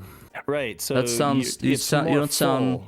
You've got a little bit of mid-range there too, and some bass instead of just like high-end frequencies. Yeah. All right, here we go. We're back to creepiness, guys. Back to the usual business. Playing some Soccer Wars, creepy dating sims. I gotta go, guys. But it was nice. As soon as the waifus come on, Dave leaves. Quick, run. Yeah, Dave knows the trouble he's in if he gets caught with waifus. Gotta hide. Gotta hide risks. No, like I literally gotta go. I gotta go get my kid. See you later, Dave. All right. Take care. Have a good Love you guys. See ya. Have a good one. Bye. Later. I'll just decrease the volume of some members here because I decreased your volume to negative 100 so I can't hear anymore. It's gonna do me a huge favor. I'm just joking. Yeah, if the problem is my phone, I'm not going to stick around much longer. I just wanted to drop in on Pat for a second because right now it's Pat's fault that I'm using a Mister for anything. Oh yeah, I was going to ask you about that. I want to have a discussion. How has your Mister experience been with this? Well, just the Mister in general and the Saturn one. Well, literally, I'm using the JTogo core for one of the bootleg Street Fighter games, like the Accelerator Part 2, which was actually a game that we had in the IAEA community store back at home, and loved it. Me and Yaga were playing on this, me and Hickman were playing on this thing, yeah, I'm now invested. I hope more arcade cores come out. Like I've seen, that huge list of systems and computers that are supported, and I got some things for almost all of them just to test them all out. However, like the one place where I really hope continues to expand is just the arcade library. I was hoping I could play Roston on the Mister. Outside of that, the Saturn core was interesting. As you know, I did a lot of dumps for the redump project, and the primary dumping tool is something called Disk Image Creator, or DIC. And when you use DIC to dump a game, it produces not only a bin plus Q, but what it does is it produces a raw image. And then it processes the raw image into two different formats. One is the bin plus Q that most people are aware of, and the other is a CCD IMG sub. But that CCD IMG sub also gets generated. There's a Q file. So I was on the support forum for Mister on the Saturn core, and asked about if anyone dealt with CCD because I don't really use BinQ myself. They said no, it doesn't support it. I threw in the image of Blastwind that I made from my original back a couple years, and it happened to have a Q file made specifically for the CCD image, and it loaded just fine. Oh, so, nice. Mr. supports CCD, IMG, and sub if you have a supporting Q file. Oh, that's kind of cool. Yeah, I was like really stoked to see that. But yeah, that's my Mr. experience so far. Nice. Well, you all. Shout out Stika. You also have Night Converter. Hey Stika, if you want to hop in the Discord, feel free to hop in with us. Playing some Soccer Wars. If you want to hop in, Stika, get in the voice chat too. But I think that's really cool that they actually support that, because I know you're a big proponent of the CC image sub format, Kay. I think it's just a better image for burning, which was the primary reason for image creation in the first place way back in the day. And I know a lot of people have moved from burning physical copies of media to using optical drive emulators. My big thing about this has always been that if it's hard to completely replace an optical drive, because there's going to be some elements that you can't do anymore, right? Like I can't take a physical disc off my shelf, pop it into my system, and have it play if I've got my Rhea or the Phoebe or the Fenrir or whatever in a system. And at the same time, for me, my big argument has been, if a optical drive emulator does not completely replace the optical drive for every optical media out there, then what's the point of having it in the system, right? Because then you end up you have the benefit of being able to play most games, but not all of them. And I'm a hard OCD sticking point on that. Yeah, so, I'm not as OCD in that nature. If it plays what I need to play, it's fine. As long, if it's like something like the only thing that I think the one, like at least the ones that I like, is it doesn't really support the VCD cards, but I'm not really that big of a deal, because I just flop it out and put in my other thing, and that's fine. So I don't really play that much anyways. So and I'm to the point now of I've got my Saturn that has the Rhea in it is sitting on my desk. That's the primary Saturn that I use for everything, because it's just that much more convenient. But I have the MPEG card in here specifically so that I can have the enhanced visuals of MPEG, supported games, or at some point when I ever get around to it, doing Lunar MPEG edition, right? So I don't see that happening with any of the other options that are out there, except burning a disc. And over the years, BinQ has been a lot less reliable than CCD. It's just, for me, it was the way to go for burning images. And I don't now we can look and say storage space is cheap, right? Like you can go pick up like a 1 or 2 terabyte hard drive for however much money, and if someone really wants to do it, they can go ahead and create 2 copies of their library, one that's all in CCD format, one that's all in BinQ format, and not have to care. I don't really want I didn't want to do that. I didn't want to have to curate 2 different libraries. So my primary purpose was always burning discs first, and then emulation or optical drive emulators, now the Mister, was secondary to me. Dang, big kerfluffle going on in the gameplay of it. But yeah, no, I guess that's fair. I don't know. To me, I guess I'm more of a simple man, I guess, in that regards. But to be fair, my application of what I do with the Saturn is completely different from what you pretty much do with it as well. So it also comes down to what the user, like the uses that both of us need it for as well, which I think that's kind of cool with the ODEs, that they give the levels of usability for what people need it for as well. Yeah. And that's why I think they're all pretty important in their own aspects. No, they are. I would say almost the most perfect library to curate for images, it wouldn't be BinQ or CCD. It would be the RAW. You make an image, right? You do a dump with DIC's RAW mode, and from the RAW mode, you can create BinQ or CCD. So you'd have one and just create one image or the other, type it on the fly, if need be. But a lot of the dumpers from Redump, they only kept the BinQ. They didn't keep the RAW. They didn't keep the CCD. And in the past year or so, Fireball's been mentioning to me that there was kind of a desire to go back and collect some of the original sub-channel data from dumps of the past and have them curated, because they found like there was certain elements that was useful, even if it wasn't useful or used in gameplay, like gameplay back. So, we're now in like this part of retrospect where we're going, oh man, maybe we should have just kept those things instead of tossing them because no one used them. Fair enough. Also, Philip McCannon, you look a lot like him. I threw a picture into one of the Discord chats.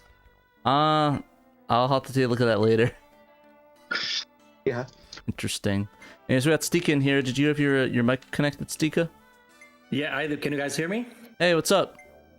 Hey, how are you? I think it's my second time on your podcast, right? Yeah, the first was the actual podcast, the Shiro show. Well, I guess they lead the gameplay portion of the Shiro show. Oh, okay, there you go. I knew I had been here before, but the format did seem different. Yes. That's fair. But yeah, how's it going, man? I'm pretty good. It's midnight here. I was about to go play a video game, then I saw, hey, they're streaming. I might as well see what's today's topic, and here I am, basically. And I do not have any emulation or any of those mods on my Saturn yet. Mostly because I know zero about soldering in my case, so... Hey, they're all solderless. Oh, right, are they now? Oh, okay. Yeah, okay. Everything's plug and play for the most part, unless it's like a... Actually, I think Kay, you were able to install the... Oh, Kay left. Oh, crap. Oops. Oh. I was gonna ask him, but you can install even the mod chip for that pretty easily. So like the one that emulates the disk drives, you don't need to any mechanical knowledge. It's just plug and play. Yeah, pretty much. Just unplug it, plug in the disk drive, and it's good to go for most of them. I think even in the satiator, you just plug into the back, and you're good to go. Oh, good. I didn't know that, because I am like I was like in the market for one, mostly because I wanted to play stuff like Shining Force 3, the Japanese scenarios in English. Yeah, I know. And translation mods and stuff like that. We actually have the guy that worked on it in the chat right here. Anthony No Dragons did that. That's his big project. Anthony. Yep, So what's his name? Anthony, thank you so much for your work, because you're literally the reason why I'm probably going to get one of those mods. It's called Fenrir, I believe, the mod. Yeah, Yep. You want a Fenrir. Yeah, that's the one. So basically, your work is the reason why I'm in the market for a Fenrir, just so you know. Awesome. But yeah, like the only mod I have on my Saturn is like a 50 Hz to 60 Hz switch. It helps with some games because 50 Hz it's not an ideal way of playing most games. But yeah, other than that, it's. I haven't bought a Saturn game in years because they're so expensive now. I lived in a country where you could buy Saturn games so cheap you'd be like nobody. People would just throw them away. Nobody would want them. But that's in the past, sadly. Back in the past, the good old days or the not good old days. I mean, the days of media play and going to their used bin and finding games for like $25 or so. I remember finding Guardian Heroes that way. Nice. I got my copy of KO2 Flying Squadron, the Western version, for like €10, I believe.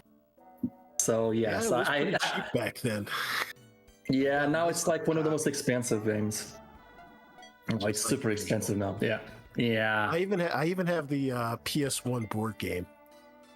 Rami's Big Tokyo something. Oh, that's awesome. Not many that is actually awesome. know that.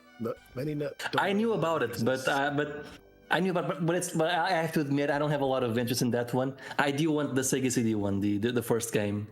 Yeah, it is expensive though, and yeah, although one issue I'm having with my Saturn is I already have 1 or 2 games that are starting to suffer from disc rot, and I'm getting kind of worried about the rest of my collection. Oh, no. Yeah, and one of them is the Western release of Parodius, so that's an issue. Ouch. Yeah. But yeah, no, the Sega. I think the cool thing about that is that it'll open up worlds of like you don't have to worry about having 25 disc spurts. You can play all those games, and you can you're able to easily load stuff up for videos if you want to make videos on these games in the future, which I imagine you might want to do. I do. Like I've been meaning to review more Saturn games, but it's like. I should probably do this video first because the publisher sent me a game, or YouTube apparently wants me to make more of this style of videos, and then I just never got around to reviewing the games I actually want. No, that's fair. That's kind of rough. I'm hoping that your Parodius doesn't go, because when I picked my Parodius up when it was still relatively reasonably priced, I tried doing a dump of it for redump, and I had data holes all over the place. So in my case, mine is a compilation of 2 Parodius games, and one of them no longer runs, so I can only play one of them now. Oh damn! So yeah. Which one is it? Is it Parodius Da, or is it I'm trying. The other one, the second one. I'm trying to remember which one. It's which one does it? Which ones does the European release have? Okay, the European release has Parodius and Parodius Journey, and I think Parodius Journey doesn't work. I think only the original Parodius works. Yeah, it's kind of sad. So when you say it doesn't work, does that were you able to play the one that starts up and runs all the way through? The Parodius, regular Parodius, I can play all the way through. Parodius Fantastic Journey, if I start the game, the screen goes black and it doesn't go beyond that. Oh, so one thing you might want to try, you can get a hold of a Plexter CD-ROM or DVD drive, like a genuine Plexter, and you go to the redump floor. I've tried taking to those like disc cleaners or CD cleaners or whatever. A friend of mine has a game store, and he has one of those machines that supposedly removes all scratches and flaws and whatever. Is that it? No, that's not what I'm talking about. I'm talking about the optical drive. Okay. If you find a Plexter from the era before Plexter kind of got bought out and started rebadging other people's equipment. The last genuine Plexter DVD drives, as well as a good portion of the CD drives, pick one of those up or find someone who has one, plug it in, use DIC. It's a command line interface, but you can get like a download for a GUI if you need to, and run it really slowly against your disk. And see how many C2 errors you have, because some of them can be corrected, like through software, but that will give you kind of an idea of how bad your disk actually is. I did not know that actually. Thank you for the tip. I honestly had no idea. Yeah, I mean, even if you're not part of like the dumping thing where you don't want to cross the line into providing images or whatever, the tool is great for preserving your own stuff, and it gives you a data readout report of all the different problems that may or may not be on your disk. And sometimes just reading the disk slower helps. Sometimes it's something that you can go and get polished or buffed, and sometimes destroyed. Sadly, the polished and buffed attempt, I did try that, didn't work. But I had no idea about Plexter though. I'll have to check that out. Yeah, it happens. And so you guys still buy Saturn games? Because I haven't bought one in so long. I think K that's an understatement for K. I think he has bought all the Saturn games. Oh, okay. By the way, if anyone watching is interested in a very rare copy of the Virtual Navi 2.0 software, I have a sealed one that I paid $2,500 for, and do not want to have my $2,500. Damn.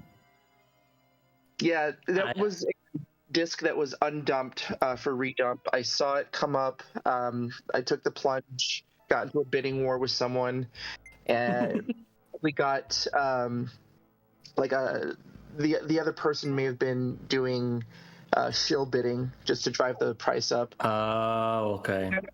It showed up, and there is like maybe 3 megabytes of information on this disc. Dang. Yeah, I got burned. Yeah, I guess for background, Stika, Kay does all the dumping, a lot of the dumping for the redump project, and I think owns every North American game. Do you ever own it? Do you own every Japanese retail game too, or is it only North American? No. Okay. As far as I am aware, and I have to preface this because Dave showed that copy with a different sticker, the variant of that hockey game. But as far as I am aware, I have every North American release and every variant for North American that was released into the retail market. Nice. That is awesome. Yeah, Kay's in the rare category of Saturn God. No kidding. What were you saying, Sika? I'm still trying to collect games that are like super common and like you're all discussing like these rare games. Like I'm still looking for Wipeout, so that should give you an idea. Let's see. So European, I think I'm missing Wipeout to 20 whatever it was for the European 97. Yeah. 2097. I do have most of the exclusives from the European set. So I've got like Athlete Kings, Atlantis, Deep Fear, Discworld, Exhumed, KO2, what was it, Poperito, Riven, let's see, Swagman, Street Racer, Wiz. So I've got all of those trashed. I'm missing the Dragon Ball Z game. I have that. That is the most common Saturn game in my country, or was at least. Sorry. Yeah, you can that. Sorry. What was that game that he paid $2,400 for? Sorry? What was that game? You keep breaking up, my dude. Yeah. Sorry. You need to speak straight, and you need to speak straight into your phone or device. Or is it? Yeah. Don't use phone. Yeah, you sound like you're getting close to your phone and you're going underwater. So you need to either get close to your mic or like not use phone. Yeah, do that. But yeah, Anyways, I think. Do you want quick question? Do you want like a complete in-box version of Dragon Ball Z for the European version? Absolutely. Okay. So let me check the prices really quickly. Let me check really quickly. Here, what's on Portuguese eBay right now? A complete in-box copy, €40 apparently right now. Oh, that's not bad at all. It is the most common game in Portugal. This game was to the Portuguese Saturn owners what Halo was to the Xbox, quite literally. Iris is cool. Not cool. It's her nap time. What a dumb excuse. So, she's right there in the picture. Oh, yeah. I do have 3 exclusives. Parodius, Lemmings, and Wipeout, but these were no matter how many times I tried to dump them, the data holes were uncorrectable. So they're just sitting here, boxes with bad discs in them that I need to at some point replace. And the one really cool thing I've got, I have a press release version of Panzer Dragoon Saga European. Nice. And I also have a press release version of Shining Force 3, also the European version. I'd be happy with the regular version of Panzer Dragoon Saga. I've been trying to hunt that one for years. No luck so far. Yeah, that's a nice $1,500 to $2,000 investment that I'm not willing to spend. Yeah, yeah. Honestly, I spent like 800 on Magic Knight Rareath. I think that was my max of games I'm ever gonna buy. Oh. But it's Magic Knight Rareath, so it was worth the sacrifice. The only bummed out part is that it did not have the stickers with it. So that really killed it. That really was kind of a bummer, but I mean, I just wanted the game is the important part. But the stickers would have been nice. But with that said, if anyone sorry, go ahead. That's okay. No, I was gonna say, if anyone here wants the Dragon Ball Z, the European version, just let me know, guys. I'll look whatever price it's going for whenever you ask me. Then I'm sure we can work something out if anyone wants it. Just so anyone knows, because it's the most common Saturn game in my country. I'm not even kidding here. It's the game that made the Sega Saturn outsell the PlayStation here. It's the FIFA. Nice. Yeah. Well, it's I am definitely taking you up on that for sure. Yeah, Thank kinda. you. Anytime. This goes for everyone, at least as far as so long as I can find games that Dragon Ball Z copies at a decent price. That's awesome. Pat, you said that you're missing the Magic Knight stickers. I may or may not have an extra set of those somewhere. I'll have to go look. Let me know if you want. If you have an extra set, I can. Because I know we were talking about doing a trade. You were interested in something that I have. So, if you might, we might be able to do a straight trade for that if that's the case. I'll see what I can find. It's been a while. I know that I'm still missing. Do you remember when we did the interview with Steve and John Hancock? I picked up an upgraded copy of Dragon Force then because I was looking for the sticker. I'm still missing 8 sticker out of my Dragon Force set. Damn. Oh, that sucks. Yeah. No way. Hey, maybe PRGE 2022. Maybe. I still haven't heard back from some of those guys yet. But, cross fingers. And at the very least, if you bring your guitar, we can, jam out in your hotel room. I'm probably not going to be bringing my guitar, to be honest. Because I have to carry... I'm going to carry on all this stuff for the Saturn stuff, so... The Shiro show, so I'm probably not going to bring guitar, but... we can figure something out. Maybe Dave might bring something.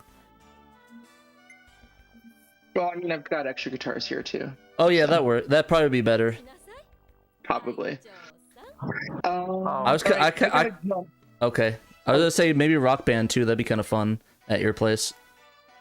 Well, yeah, except that I'd have to bring the stuff out, right? Dave's like hyper allergic. Oh yeah, never mind. Then yeah, the guitar stuff we'll figure it out. But you said you had to head out though. Yeah, I worked tonight. I couldn't sleep, so I've been up since like 11. But I gotta get to work tonight and stay up till 8 in the morning. So it's been fun, guys. Thanks. See ya. Yeah, it's nice talking to you, man. Bye. Take care. Have fun. All right, but yeah, no. Like I said, I'm still on those hunt for those stickers. He's gone now. Let's badmouth him. Who said that? Who said that? Hey. I will not allow those things here. Hey. I'm just kidding. Personally, wizard icon. Well, yeah, no. I'm just kidding. Are you though? Are you, Stika? Are you really? Are you really? He's bad mouthing everybody on the Discord, left and right. Always. Always the hatred, always the pain. But going back to expensive games that you regret, I did manage to get Panorama Cotton really early. Oh, jealous. And as soon as I bought that, this was on eBay, and as soon as I bought it, the very next day there was a Panorama Cotton with the teacup for the exact same. Oh no! Oh, damn it! Because I didn't even know the teacup even existed. And I'm like, the hell is this? That's a rare ass cut. Like my friend had that, and I think he said he paid 2,000 plus for that, and that was pre-COVID money. That was like pre-COVID. No, this was before like Saturn games were like crazy expensive. Like back in the day, I think I paid, I want to say like 150, maybe. That's not bad at all, though. Not bad. Even for even Panorama itself, that's a pretty solid deal. But I do have some. Sorry, what? I caved in and bought the Panorama Cotton, but the modern re-release by Strictly Limited Games, because there's no way I'm going to pay for the classic release considering what it's going for. Yeah, you don't pay $2,000 for it. That one for. Does somebody have the Densha the Go controller with the watch or something, or without the watch? I don't. Neither do I. Not I. The one that I want is the ninth day or whatever, the one where it's that cool watch thing that they had. What's the name of that game? It was like the 9th hour, the 9th day or something like that. Oh, oh god, I can't remember that. But I think I know what game you're talking about, but I can't. Oh god, what's it called? It was like a watch thing. It was with a it was with the Vita. My friend got it because you could buy it on Amazon, but it was like $999 or something crazy. Jesus. The thing is that the watch, it was set there because it was for pre-orders, so you get a coupon that would... 9 hours, 9 persons, 9 doors? Yeah, that's it. Is that the one? Yeah, they came with a cool watch. My friend, I had a friend in college that had it, and it was really cool, but it was I guess it was too late. I don't know how much it's going for. I'll have to do some Googling. I did get the sequel. They had watches included with those, and I think I had one, what was the second game? Virtue's Last Reward, was that it? Okay. Was that the second game? Yeah, I forgot that. No, I think that's the one I'm thinking of. It's not the 9 hours, 9 doors ones. It's the sequel to that. I forgot the name of the game though. It had the cool, it's like this cool concept watch. Yeah, I actually bought 2 copies. I bought one for Vita, one for 3DS. My 3DS is still sealed. What was the name of that game again? I'm gonna have to dig it out and see because I'm blanking on it. I want to say it's Virtue's Last Reward, and then the third one came out. I got a copy for that, and also for Vita and 3DS. And I forget what that one's called. Oh no, it's Zero Time Dilemma. That's the watch I was thinking of. Zero Time Dilemma. Okay, yeah, yep. But I took out the one for Vita, and that thing is flimsy as hell. So I'm keeping my 3DS copy sealed for that reason too. Yeah, but yeah, the Zero Time Dilemma watch. There's a whole controversy with it because apparently they didn't have them already. But the watch is a really cool, sleek-looking digital watch. They're really nice. They're really nice. I'm trying to look on eBay how much I'm gonna have to pay for it right now. Zero. Well, it's gonna be French. It's giving me French. One of the dials eBay. popped off on me when I was out somewhere. I was like, "Damn it!" That actually reminds me. I have a Wonder Boy 4 coffee cup, which actually was sent me by Strict Limited Games, and as far as I know, they only sent that to the media, and I'm like, I work 20 years from now, people are gonna start selling this on eBay for insane prices. What is it? Oh, I'm sure. It's a coffee mug of Wonder Boy 4, the one with the girl with the yeah. Every time I hear Wonder 4, Boy, I think any of you listen to Tenacious D? Oh yes, it's Wonder Boy. I keep thinking that every time I hear Wonder Boy now, but no, that's really cool though. Yeah, I don't think we're not. Huh? I know I have pictures of it. I'm trying to find them because I know I took pictures of it. Oh, here it is. Here they are. Just yeah. Put it on the chat. I need to hit you up later. You'll have to get us on that media list for SLG because we are not on that media list. I'll connect you to the right person. Get that connection set up because that'd be really cool if we can start getting some ins and outs, if you know what I'm saying. Mm-hmm. Non-weirdly, of course. Also, what chat did you put that in? I'll put it on the stream. Yeah. What chat can I put it in? I was just put it. Just put in general. Okay, give me just a quick second. Speaking of SLG, I got my copy of Full Metal Alchemist Brotherhood. Stalker. No. Huh? Sorry, I'm being silly. Matt Stalker. Oh, that's cool. Isn't that the? Genesis. Yeah, wasn't it a 68,000 game? Yeah, in fact, it came with a cool 68,000 replica enclosure. It's pretty cool.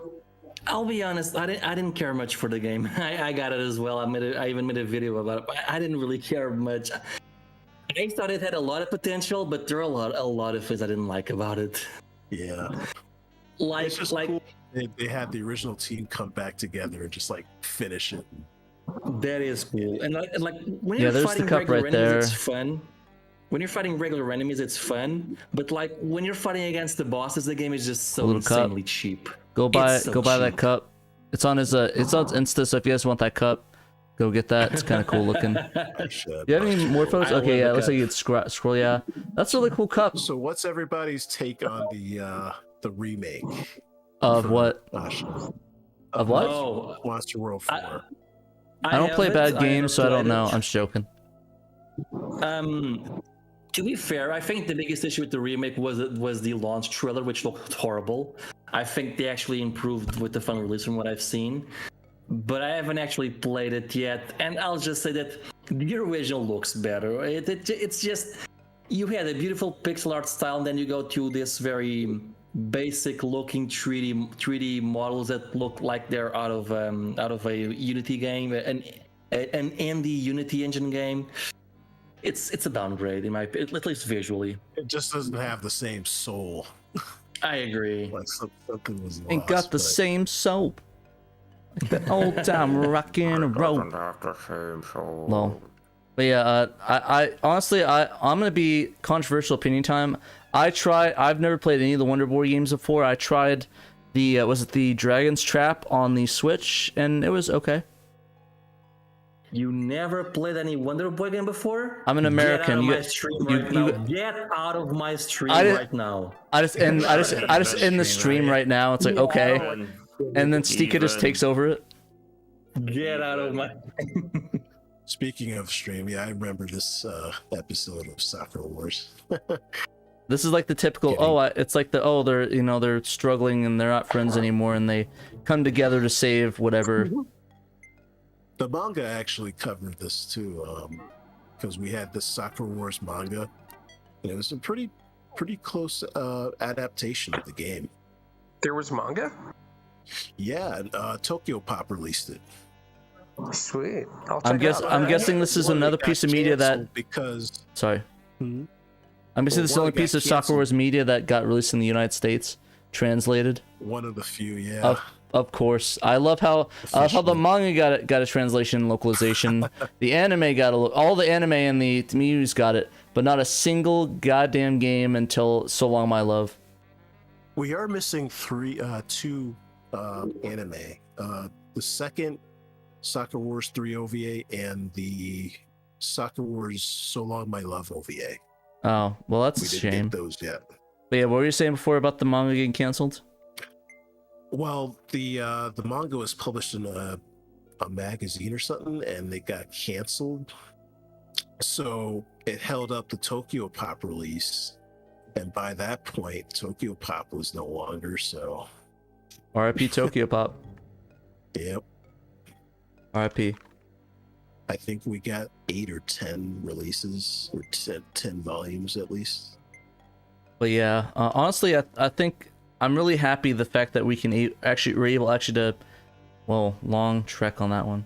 I'm actually very happy that we're able to finally get all these games now. It's been such a long time, but we finally got a ton of them. Like we got pretty much all the mainline ones in English besides 2, 3, and 4, which sounds like a lot of them.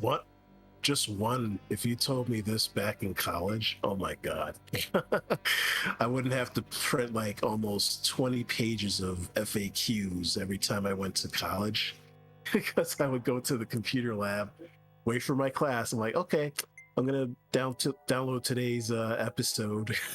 It would be like 20, 30 pages of like. So did you what you did was like you went to the library, you printed out, you went home, played it, and then did that continuously till you beat it? Pretty much, yep. Dang. Because I had dial-up at home at the time, and the college had a T1 line, So I was like, yeah, this is like basically cable internet. Basic cable I took gameplay. mad advantage of that. I have to reduce this to 16 colors. Oh god. Never mind. Yeah, I just want to point out.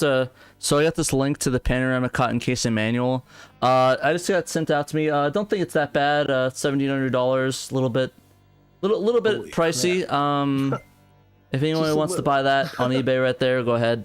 I'm not gonna stop you. Too pricey for me. I'll go in for just a teacup, but yeah, it'll make Little my bit, copy yeah. complete. $1,700, not bad, guys. I'll also take Twinkle Tail if anyone has any extra copies. Oh, Twinkle Tail, yeah, that's another one. Is that an expensive Mega Drive one? Yeah, another Mega Drive game. Yeah, very expensive game. I also wanted to get Alicia Dragoon, and I dragged my feet so long. That thing is expensive. Oh, that game used to be cheap though. But the game used to be cheap. Because the Japanese cover is so freaking gorgeous. I think that's exactly why it's expensive. It's like, oh, interesting. I have the Western cover with the Conan the Barbarian looking. Yeah, look, check out the Actually, I've seen Conan the Librarian.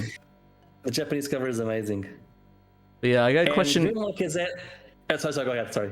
I just want to ask. So I think we were about to say the same thing with Grimlock, right? Yeah, exactly. We were. Yeah, so I'll say it because I'm the host, Dika, so you need to calm yourself. I'm just joking. Get the hell out of my stream. I just leave the stream, you just take it over. I just like leave. But anyways, Grimlock asks, what's everyone's opinion on the Genesis Mini 2 being announced instead of a Saturn Mini, considering the state of Saturn emulation? I think we talked about this earlier in the show, and there's the article up by the amazing Danthrax, who is also getting a marriage certificate in the mail. Basically said that it all has to do with stop kind of asking me to continue. I guess continue. Basically, the issue was that it's all price and stuff with COVID, and if they did make it, it'd probably be really cost ineffective to actually do that. So it's kind of a sadness. Is that what are your thoughts on it, Sika? I also think that, like, if Sega had created Sega Saturn Mini, I would be very wary of the emulation. And you might say, okay, but Saturn emulation has come a long way. Yes, it has come a long way, but Sega has never actually done Saturn emulation officially, have they? I don't think so, no. Really, the closest they ever gotten is the PC ports of Panzer Dragoon, but that technically you had to buy a whole ass video card to play that thing. I'm just gonna say the emulation would have been terrible if they had done that. I almost guarantee it. It would have been terrible if they had done a Saturn Mini, because they would have built their own emulators. And let's be honest, even their Mega Drive emulators were kind of iffy until recently, I guess. I'm not sure how the PS4 compilation is, if the emulation is good or not. But I still have like the Xbox 360 Sonic's Ultimate Collection, and even back then, the like PC emulating Genesis games on PC was like super well done by then. But that official Sega compilation had some kind of spotty emulation in some places, so I'm pretty sure Sega would have dropped the ball if they had released a Saturn Mini at least. Yeah, that's fair. Those a la carte like collections, like they're all based on like one emulator. So like, and instead of like what M2 usually does, which is like focus on one particular game at a time, which I think is like the better approach. But say, oh yeah, 50 games for like cheap. Yeah, I mean, to be fair, like I see the appeal, and I'll still play them when I know that there'll be some parts where I'm like, the sound doesn't sound right or whatever, and I'm like, okay, I'll just overlook that. But yeah, it's not perfect, and that's the Genesis where it should be perfect by now. So they would have dropped the ball so hard on the Saturn, so hard. Oh yeah, pretty much. Exactly. Have you have any of you Genesis sound? Oh, go ahead. Sorry, have any of you played the Astro City Mini yet? I actually have it in front of me. Basically, that did have Virtua Fighter on there, and it played pretty laggily. And that was I forgot what the hardware was for that off the top of my head. But that's actually Virtua Fighter on the Astro City Mini, it's a I think it was not really an actual port of the arcade version. It was like an upscale of the or upscale or something, so it wasn't a 1-to-1 port. Mm. So like instead of like 480 or like 480i or something, it's like 720. So that's extra horsepower being forced on that chip. So that alone led to like the lagginess and like say the replays and stuff. Because I think that's where it really got hit. When you do replays, it'll get like some like weird camera angles or something.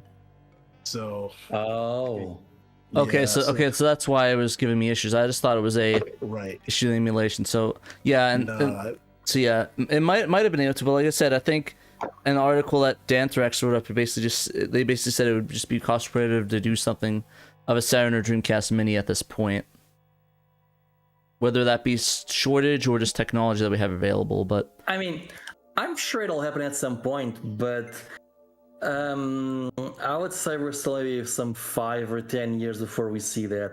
And I think it has to do with disk space, with because going from cartridge to CD is going to take a lot more space, and needing the horsepower to run Saturn emulation properly at a very low price, I guess. So I'd say we're still like maybe 5 years away at least.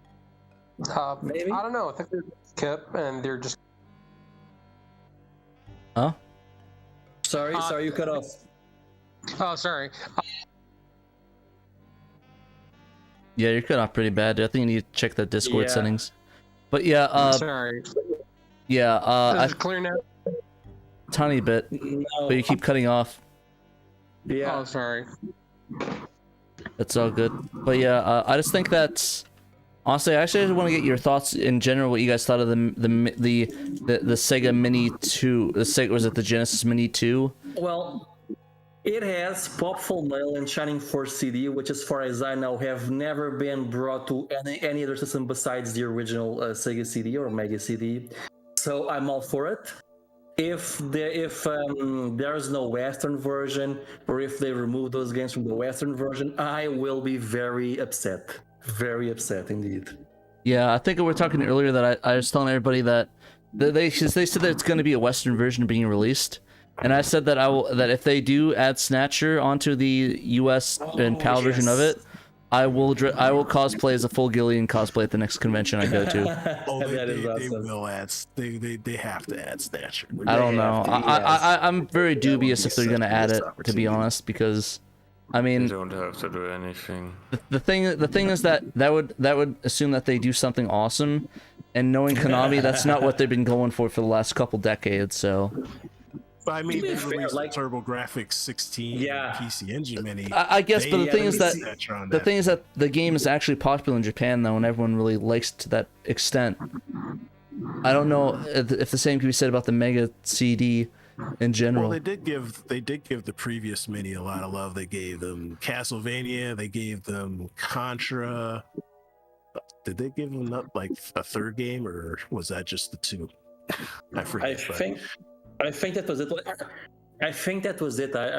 I'm pretty sure Rocket Knight Adventure is not on the menu on the first menu. It'll probably be on this one then. I'm gonna say Rocket Knight, either that or Sparkster. One of those two is gonna be on this one. Honestly, I kind of prefer Sparkster on the Super Nintendo. I know that might be controversial, but I do think I like Sparkster better than Rocket Knight 1 or 2 on the Genesis. I think that's usually the consensus. The consensus. I think so. I think it is. People prefer the Super Nintendo version of Sparkster over the Sega version, I believe. But not over Rocket Knight Adventures. But okay. I kind of do, but that's just my opinion. I've never played the Super Nintendo version, so I can't really comment on it. It's when I've been meaning to. Oh, I will say this though. I've been playing Mega Man Wily Wars on my Mega Drive Mini. I don't get the hate because I really enjoyed that game. I played it all the way to the end. I beat all 3 games and the extra Robot Masters. I really enjoyed it. I thought it was pretty good. It's a fine game. It's just compared to the NES games, the shots are kind of slower. So like, it is slower. And the bosses have like a insane like invincibility period. Like the original games, you just like pew pew pew and like they take damage like regardless. It is slow.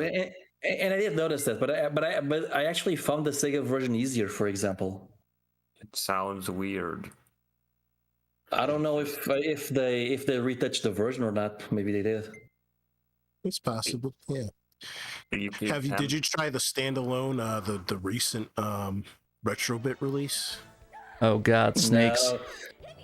No. I have an entire story about that. I asked for a review copy and they said, yes, we're going to send you a review copy. So I'm like, okay, cool. Then I don't have to buy it. Then turns out there was some mix-up and they forgot to send it to me. So now they didn't have any more extra copies. Long story short, I didn't get that version, even though I wanted to. Oh, the Wily Wars one? Yeah, the Wily Wars one. That's a bummer.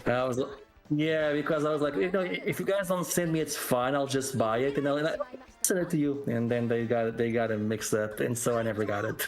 That reminds me, I have to send my copy out to Peter. I know that we showcased on the show a bit, but I'm not the biggest Wily guy. I know he wants to collect it, so I was gonna send him a copy of that.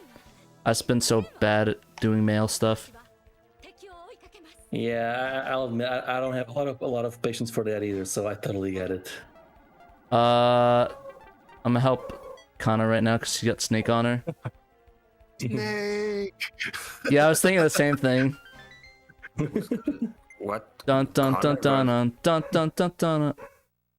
Connor got a snake on her? Who's Connor? Oh man,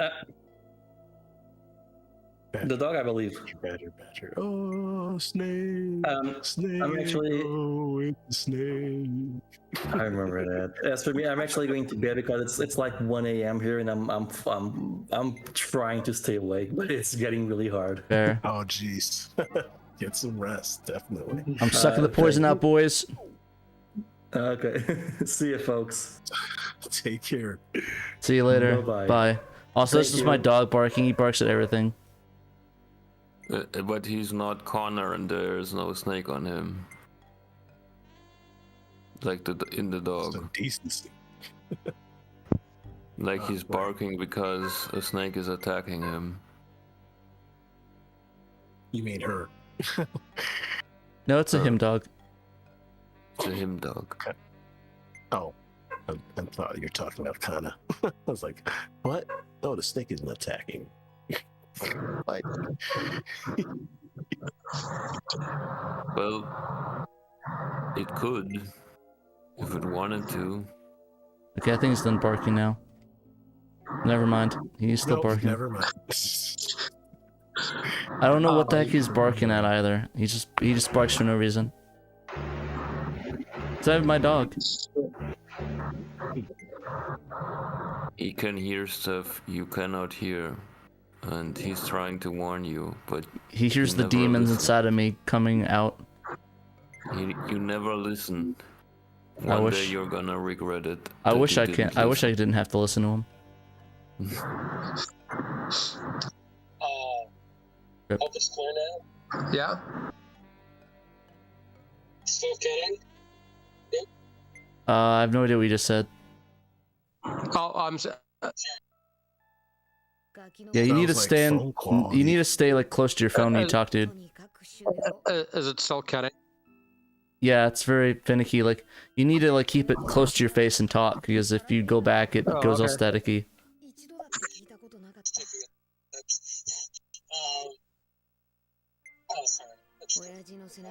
Yeah, now it's all. Anything. Yeah, you need to.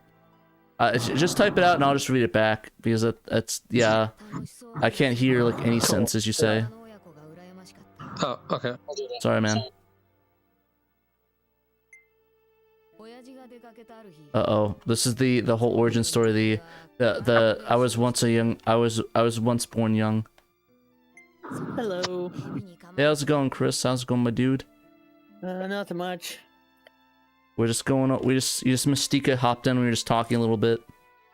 Oh, that's cool. Yeah, I did miss it. Damn. But talking about the Mega Drive 2 Mini, yeah, I'm all for it, because like they're going after like the more obscure stuff this time. That'd be awesome, especially with the Sega CD side added to it. Heck yeah. Honestly, I forgot. Was Night Trap the new version of Night Trap? Was that rated like T for teen? Because I would love to see like the Sega CD version be put in there. Oh yeah, that's right. That's probably gonna be put on there. History. Because I mean, I believe the new remaster was rated T, so I think that like that's probably their limit for age ratings. I'd assume. That's the only reason Snatcher wouldn't show up, is if they kept it like hard E to teen or something. Yeah.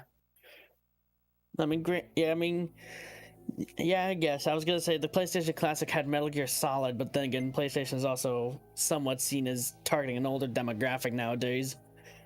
Well, even back then, I think. Then again, Sony doesn't really care about their legacy, so yeah. Take that for what you will.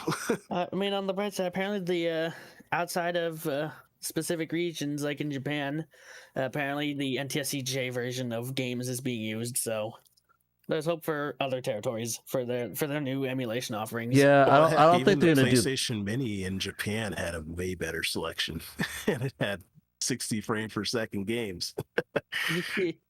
Oof. Like everywhere else. Yeah, I think like Blue Moon said that Pat doesn't want to believe in Snatcher, only Sewer Shark, and yeah, it would not surprise me if you get Sewer Shark, Sky Pippin, Shut Up and Jam. I'm still waiting for Screaming Villains to remaster Sewer Shark. That's gonna happen some point. They teased it in their trailer for Kids on Site, like remastered.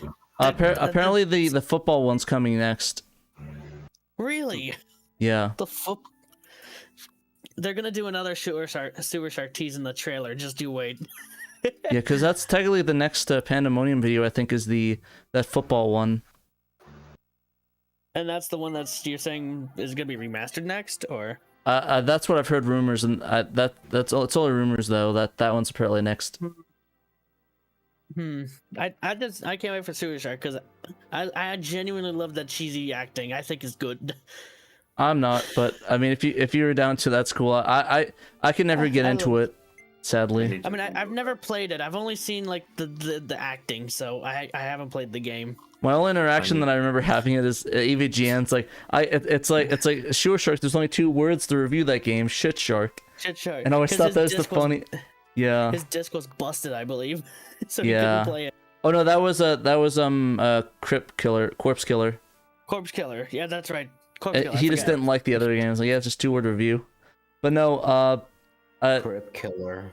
Yeah, but the Golden Age said that he thinks that they're gonna skip the Saturn and go for DC Mini, which I could probably see. I don't know how viable it's gonna be. I can understand Dreamcast. I mean, with Dreamcast, like what they could do, technically, because they seem to have like source code for a lot of their Dreamcast stuff. At least they could probably just put like an ARM-based thing in there.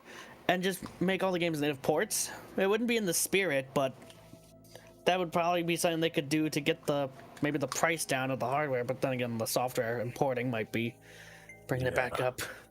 I didn't think that through. Never mind. It's all good. It's all good. It's all good, my dude. But yeah, no, I'm curious to see what they do. Games, I can see them adding Time Gal. That's like a Taito joint. They did Darius in the previous one. Imagine if they got like this one of the Sega CD ports of one of the Don Bluth games on there as well. Isn't Time Gal arcade only? No, it's on the Mega CD. They have a Sega CD game too. And Mega it has Sega CD port with English voices, I believe. Yep. I only saw like a split-second clip of it, so. And they had another one, Hayate, I think, like the ninja. It was another F&V game from Taito. It's not one of those things. It's not one of those things I'm gonna pick up, but I'm interested to see what games are on it at least. Yeah, it'll be interesting to see because I some reason this hits me as like, okay, this is the more hardcore version of the Mega Drive or something. Just like all the stuff they couldn't put on the last one. It's gonna be on this one. I mean, I will say Sonic CD is an interesting choice. Like, I mean, I get it. It's the Sonic game on the Sega CD, but it's like, yeah, I don't think it's that good, really. I mean, it's cool that's gonna be there. It'll be but... awesome if they actually put Sonic 3 and Knuckles on there. That'll be interesting. That'll be very interesting. I mean, Origins is coming out, but because that's being powered by Retro Engine, they have the ability to change the music, since the music's probably gonna be like pre-recorded files. Yeah. So they I want to say the music is gonna stay on there. We'll see. I feel like I'm feeling for Origins they're probably gonna put the prototype, like new arrangements of the prototype music on there, like the same studio synthesizers that was used for the mobile remakes of Sonic 1 and 2. I could see them adding that as like a DLC or something.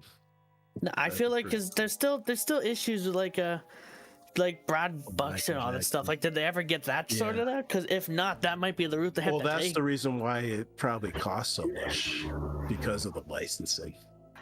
Maybe. Or it could just be Sega being greedy. We'll see when it comes out, though, I guess. The cynic in me is like, because I've been burned by like mediocrity with Sonic for like a lot recently. The cynic in me is like, they're just greedy. And that's why it's $40, well, 35, but we'll see. I mean, they started this whole DLC thing with what they did with one of their releases. I forget which one, but Sonic Forces had DLC and stuff. The Genesis collection on Steam technically allowed you to buy each game individually, and that was technically considered DLC in Steam system. But that was fine. But that was more like an a la carte thing. But I mean, for like the stuff they want to do, like, oh, you get a deluxe edition for like additional. I think that was Sonic Colors Ultimate that started it. That's it. Yeah, they started with that game. Yeah. And but we'll see on that. I just know I won't be picking up Origins because because these decades old games apparently require online DRM on PC. Yeah. So no, thank you.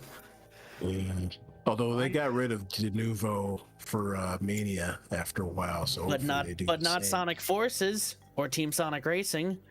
Oh, they still have De Nouveau? Yep. I think Mania was a special case because people whined and complained about it a lot. So, yeah. Fun. Still got De Nouveau. Fun. Very fun and annoying. Antithesis of De Nouveau. Fun. Yeah. No fun allowed. .gif. It's the friggin' the robotnik like robot from the Archie comics banging that sign down. No fun allowed. The swap bot, yeah. I actually have a essay art for that on PSO2. I remember back in elementary school, that was like the first Sonic comics I read, was like a big book compilation of like a bunch of issues of the Archie comics that my elementary school library had, and this was like mid 2000s. So yeah. Pat, get to a battle already. I can't. It's so long. Blah blah blah blah blah. This part is like sorting out Kana and Sumire's bickering. But this gives a lot of time for talk, so that's kind of good. I mean, hey, you can character development. Pardon. Well, two for Blue Moon, I think. Well, I was gonna say Blue Moon says Sonic CD is the best Sonic game. The US soundtrack is better. I'm sorry, but we're gonna have to fight. Put up your dukes. I'm kidding. But in all seriousness, I think the game is okay if you're just trying to get to the end of the level and not doing any of the exploration shit. Even then, though, the level design tends to fight you on that. Because the levels are made for exploring, but it's built off of Sonic 1, which is not really designed for exploring. So many spiders. So, it's, there's a fight between the level design and the gameplay. And yeah, Sonic Forces is bad, but I still rather a game not have De Nouveau entirely. I'll have to help Sumir. I prefer DRM free, actually, but yeah. I prefer GOG if I can. Or we need to hunt down the anti-venom again for this girl. What the heck? I personally prefer buying my games on GOG, so when I can, that is. GOG or anything that has DRM free, like yeah, you know. Yeah, but these Sega games were never DRM free, even back in the day. I mean, yeah. I mean, technically, the Sega Genesis collection is DRM free in the sense that you can go into the uncompressed ROMs folder and just load the ROMs on any emulator you have. That's the reason I say if you want those ROMs, just buy the collection on Steam.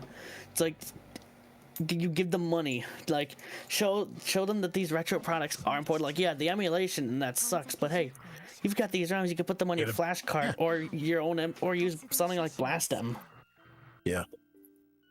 That's what I love. Get a better emulator. Yeah. Exactly. You own the ROM legally. It's like I saw Gunstar Heroes was there. I was like, I want to play this again. It's $5. Sure. Yo, is this actually happening right now, or? It was cool. They actually opened it up to the workshop quote, mods and stuff. Yeah. So like yeah, that Steam. Homebrews and stuff. That eventually led to it becoming a bed for piracy. Yeah, that's lots true. of pirata. But the spirit was pretty admirable. Yeah, the one where they ended up trying to curb that was they disabled saving in workshop ROMs on their emulator, which, yeah. There. Hey, can we confirm this is worst chapter of this game so far, or is that? Yeah, this is kind of not good. One of the ones that dragged out a bit. Yeah. And the joke played out 2 times too. I was like, Yeah, meanwhile, I'm going knee deep in Unity because I realized my avatar. Remember I put the Sega Saturn Shiro shirt on my avatar. The toggle for it. Yeah, is that's gone. pretty cool. Thanks, my it's dude. gone. It disappeared somehow. I need to put it back on. it was like, this shirt is too awesome. You cannot have this in VR chat. But Unity, why? Because VR chat is built in Unity. That's just how it is. Oh no. It is what it is. So. Oh no.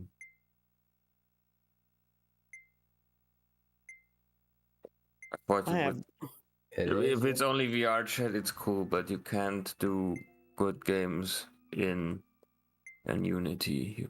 You have Have you seen Boneworks? Excuse me. What's Boneworks? One of the best VR games ever, and it's in Unity. So. I think Blue Moon's wrong on that. Our chapter is probably the best one, but I don't know. That's just me. Also, Lego Builder's Journey was built in Unity, and that game is is great and looks really nice.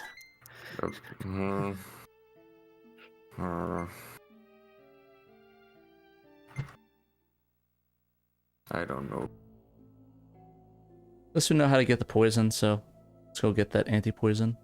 I mean, I like the 2 characters. It's just that, yeah, this wasn't a good character development episode. Oops, that was the wrong room. It's in the bedroom, I think. Yeah, it's second bedroom. That's where it was. The first bedroom. There we go. Okay, yeah, now I realize what happened. So I mixed up menu pieces for my avatars because I have multiple avatar variations in one project, so I mixed up the files. Oh, so I had to redo a few things. Avatarception. It's becoming a mess. Just how many do you have? There's a lot of avatars. I don't want. I don't want to count. Sorry. It's like a lot. No, I think I don't have. Just have the favorite avatars. I just have so many. Yeah. I just have a lot of them. Just like the weird ones. Like I think my favorite one's the Linus Tech Tips one that I have in his underwear. Yeah, that's probably my favorite one. I used to have one that was like the Linus Tech Tips merch, but it had Linus's like the head meme, but it flapped up like the Canadians from South Park. Oh, that's so dumb. But I so love bad. it. It's so stupid, and I love it. So dumb. I actually have a HTC Vive, but I have not tried VR chat yet. I have the original. That's the one with just the one camera on it, otherwise known as the Cyclops Vive, right? I think so. Yeah, it's still a pretty good headset. The controllers are a bit outdated now, but they still work. They're just a bit clunky. Clunky, yeah. But I got the thing from Reddit for like what, $125. Damn, so that's that's a good deal. Complete with the two satellite positioners. The lighthouse base station. Yeah. I'd recommend setting it up. There's some pretty cool VR stuff out there. Like every time I mention Myst, I get 2 reactions. You can probably guess what those reactions are, but there's a VR remake of Myst that's really good. Oh, nice. Sounds good. Doom VFR. Yeah, and I gotta try Zona vendors too as well. The PC version isn't the best. I'm gonna toss that out there. The left and right stick clicks are not mapped on controller. Which I only could tell, as far as I can tell, those are only used for like dialogue responses. But yeah, it's still a feature of the game that's broken.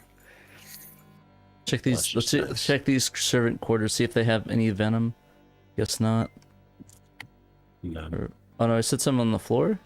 For me, there's something on the floor. Oh, keys. Yeah. Yeah.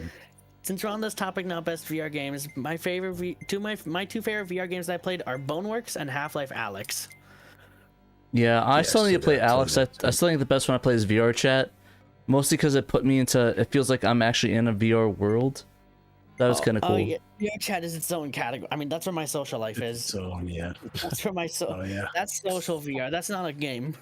That's what you do on a Friday night. Yeah, actually. I mean, I just spent over $400 on full body tracking, so... Oh yeah, I saw that on your Twitter. So where do you put those? You have to put that like in parts of your body or something, or... The one goes on your hip, and then one goes on each foot. Okay, that's kind of interesting. Yeah, is it like Velcro straps, or do you have to like glue them on? I bought straps for those. Nice. They literally they have like standard tripod mount screws. Like that's the fitting they use, and they just screws in. Interesting. You get on sometime when I'm on, I can tell you what the tracking looks like. I can move around, I can jump, do whatever. Does it have the vibrations too, or is it just the? No. Okay, yeah, the vibration one is kind of weird. Oh, the haptic suits. Yeah, the haptic suit's just kind of weird. That's kind of like, bit too strange for me because people put them in different places. Yeah, it's awkward. How do I get to this room? You just made this awkward. How do you feel? Great. Yeah. Sumire's picture in her icon just now was like that disgusted look. Disgusting. I'm trying to get to this room. I have the key for it. Do I have to like hit a button for that or something? I forget. It's been so long since I played it. Alright. Like, cause I have the key for it. It's just not letting me enter the room. It's probably like a specific thing or something. It's only hit a pause button and any of the other buttons. Oop. Okay, and maybe I gotta touch the door. I actually have the the game that came with a mouse for this game. I should try it one day. Next to the back room. Found the you let me into rooms I couldn't before. Well, I guess I can't open this room. The shirt is back on my avatar now. Hooray! Noise. Just gotta change the name for the toggle. Best waifu, blue FBI. I don't know. It's... Okay, little girl. What pixel did this person click on you? Point at the CRT at the pixel they clicked on you. Oh, good. The little pixel right there. Oh, that's 5 years right there. R.I.P. This went somewhere quickly. Holy shit! Yikes! This went somewhere. R.I.P. this channel. Rest in peace, to Sega Saturn. Demonetized. As always. Oh, Dave is gonna be pissed when he comes back. He always Sees is. the channel nuked. I'm kidding. Well, that's the poison for the spider bite. Where the heck is the other stuff? You're all ground. Banned from everything. You can't ground me. FBI open up. That chapter ended already. Yeah, I have no idea how to get to the, because I know we have to go into here, but it's not giving me the option to go into here, so I don't know what's going on with this. Is there like another, because it says the key to the back room. I'm guessing that's the back room. Fourth bedroom. Like, dang, what is going on here? Yeah, I should be able to click on these. Just let me go in here. That's not gonna click on this. You have to click on these? Right. Just search around, see if we can find some. Also, shifting topics, as I was actually watching the first part of the Shiro show earlier, and you was like, you're mentioning Kenobi, and it's like, I've been actually wanting, even though I saw all 3 episodes, I kind of want to go back and watch them in VR chat, just to have that experience. Be kind of interesting. Does it have any VR support though?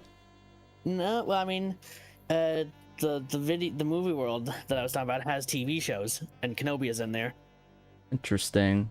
Remember Like where we watched officially, or Toy- just people just watching? Just you know, off the record, unofficial, so to speak. Unofficial. Unofficial. Officially. Yeah, I'm trying to look for a walkthrough for chapter 5, but I'm just getting Sock Wars chapter 5. The world has anime as well, both dubbed and subbed. Nice.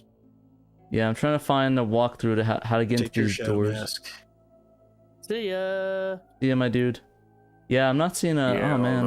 all those unofficial anime sites where you get them for free. Let's see if I can find a guide or something. I'm kind of trying to figure out. What are you talking about? I give Funimation all my money for their Blu-rays. FAQ, open up.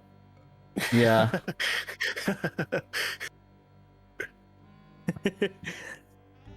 Sock Wars Story 5. This is for Sock Wars 1. Or Saturn. FAQ.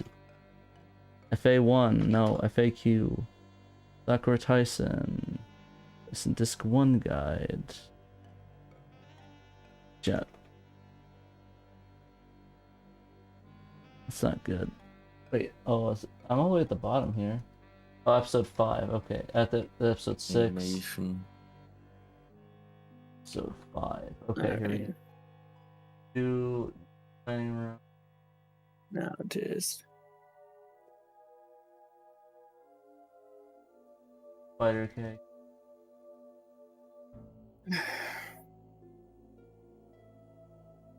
And then first floor entranceway in the room in the lower left. Okay, so it's on the first floor between the entranceway and the room on the lower left. Let's see. So the one. So the waiting room? The waiting room, probably.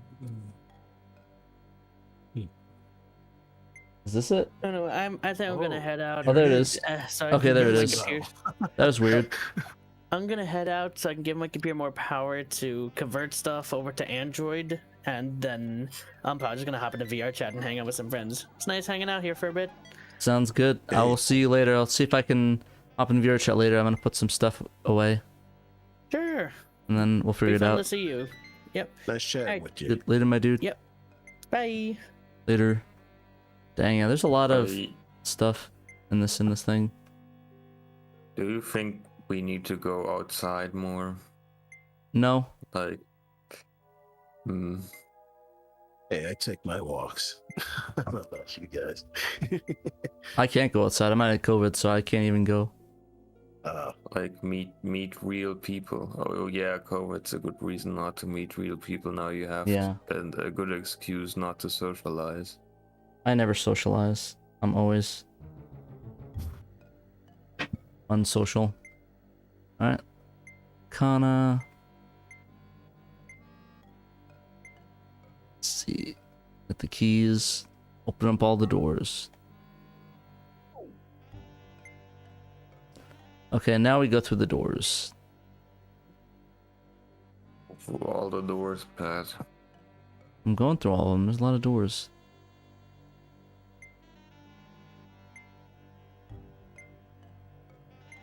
It's important that you go through every single one of them. Wow, what the heck? I'm on a snake. Wow. Now they're just messing with us. Yep.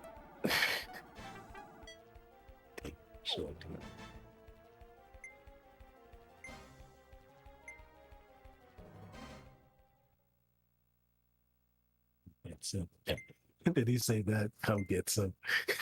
Yeah. Translators are the best on this.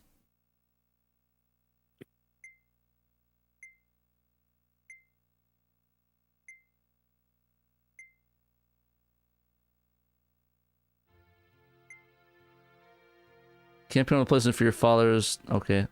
Weird. Yeah, that came out of nowhere. It's kind of weird, not gonna lie. I'm not your father. But I can. Your daddy. Daddy, you know? Jesus. FBI open up. Actually, I think they're. Yeah, nah, we are never kind mind. of socializing. Yeah, we're all socializing. We're socialisieren. I think that's what they say in German, right? Socialisieren. No. Fairly sure that's right. No. I studied German for 15 years. I'm fairly sure that's what they say. They, Yes, the German people. as in me. Yes. Yeah, they don't. Oh, well, I was close.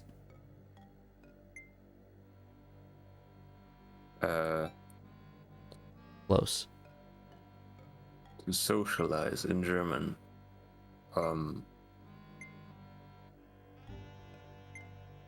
Xenos people. I mean, it's German. We have to have a word for it. What is the word for it? I don't know, but it's not that. I don't know. Are you sure it's not socialisieren? I understand the concept, but Is it oranieren? No, Pat. That is not it. Not oranieren? I'm fairly sure it was oranieren. And you're pronouncing that wrong. I don't have the Constitution to pronounce it right. What does the Constitution have to do with that? Because I have to sign it. You wait. I remember this part. You're a bit young to be at the signing of the Constitution. I'm not signing the Constitution, I'm signing a Constitution. Oh, you have more than one? Yeah. It's for the new country I'm coming up with.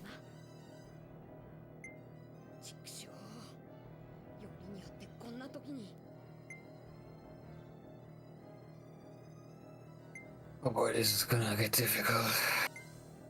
It will. No, I'm coming up with new textures for blue skies. As we speak,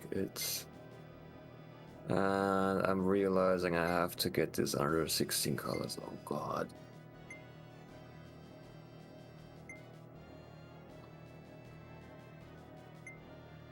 Why? Oh, they're being the main event. Unfortunately, I don't think we'll have to get to the main event because I think we're like way over time. So sadly, I don't think we can even get to the action today.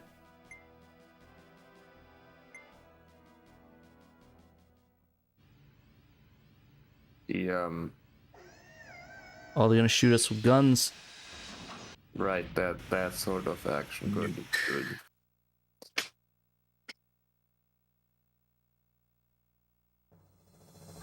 Nice.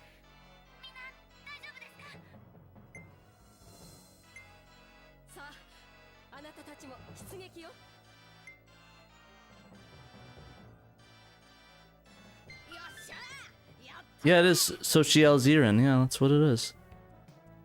See, Blue Moon looked it up. No, that's like when you can't socialize with somebody in German when you use the word sozialisieren. That's like when you have a dog and he doesn't like your cat and you get them used to each other, then. Or when you have like a wild wolf child you picked up somewhere and you're getting it used to modern society, that's when you use the word sozialisieren. I don't. Are you sure? Because we use the word for both. Yes, but we don't. You should. You're rebel. No, I don't want to introduce like English commonplaces into the German language. It happens too often. I don't know. I think you should. I think we should introduce more German commonplaces into the English language. Yes, I absolutely agree. No.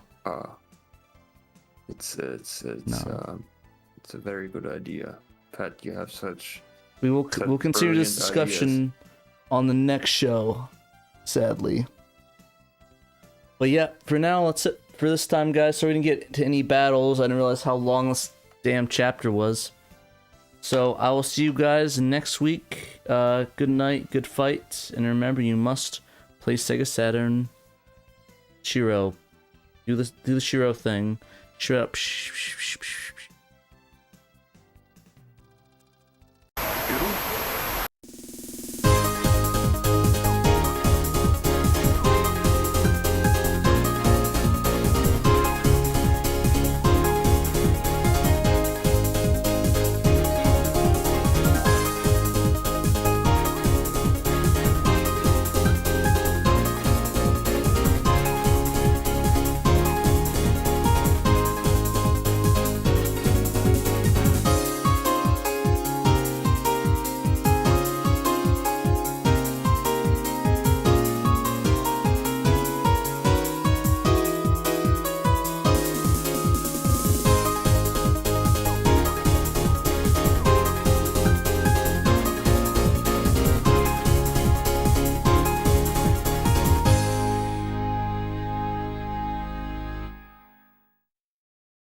Sega Saturn, Shiro!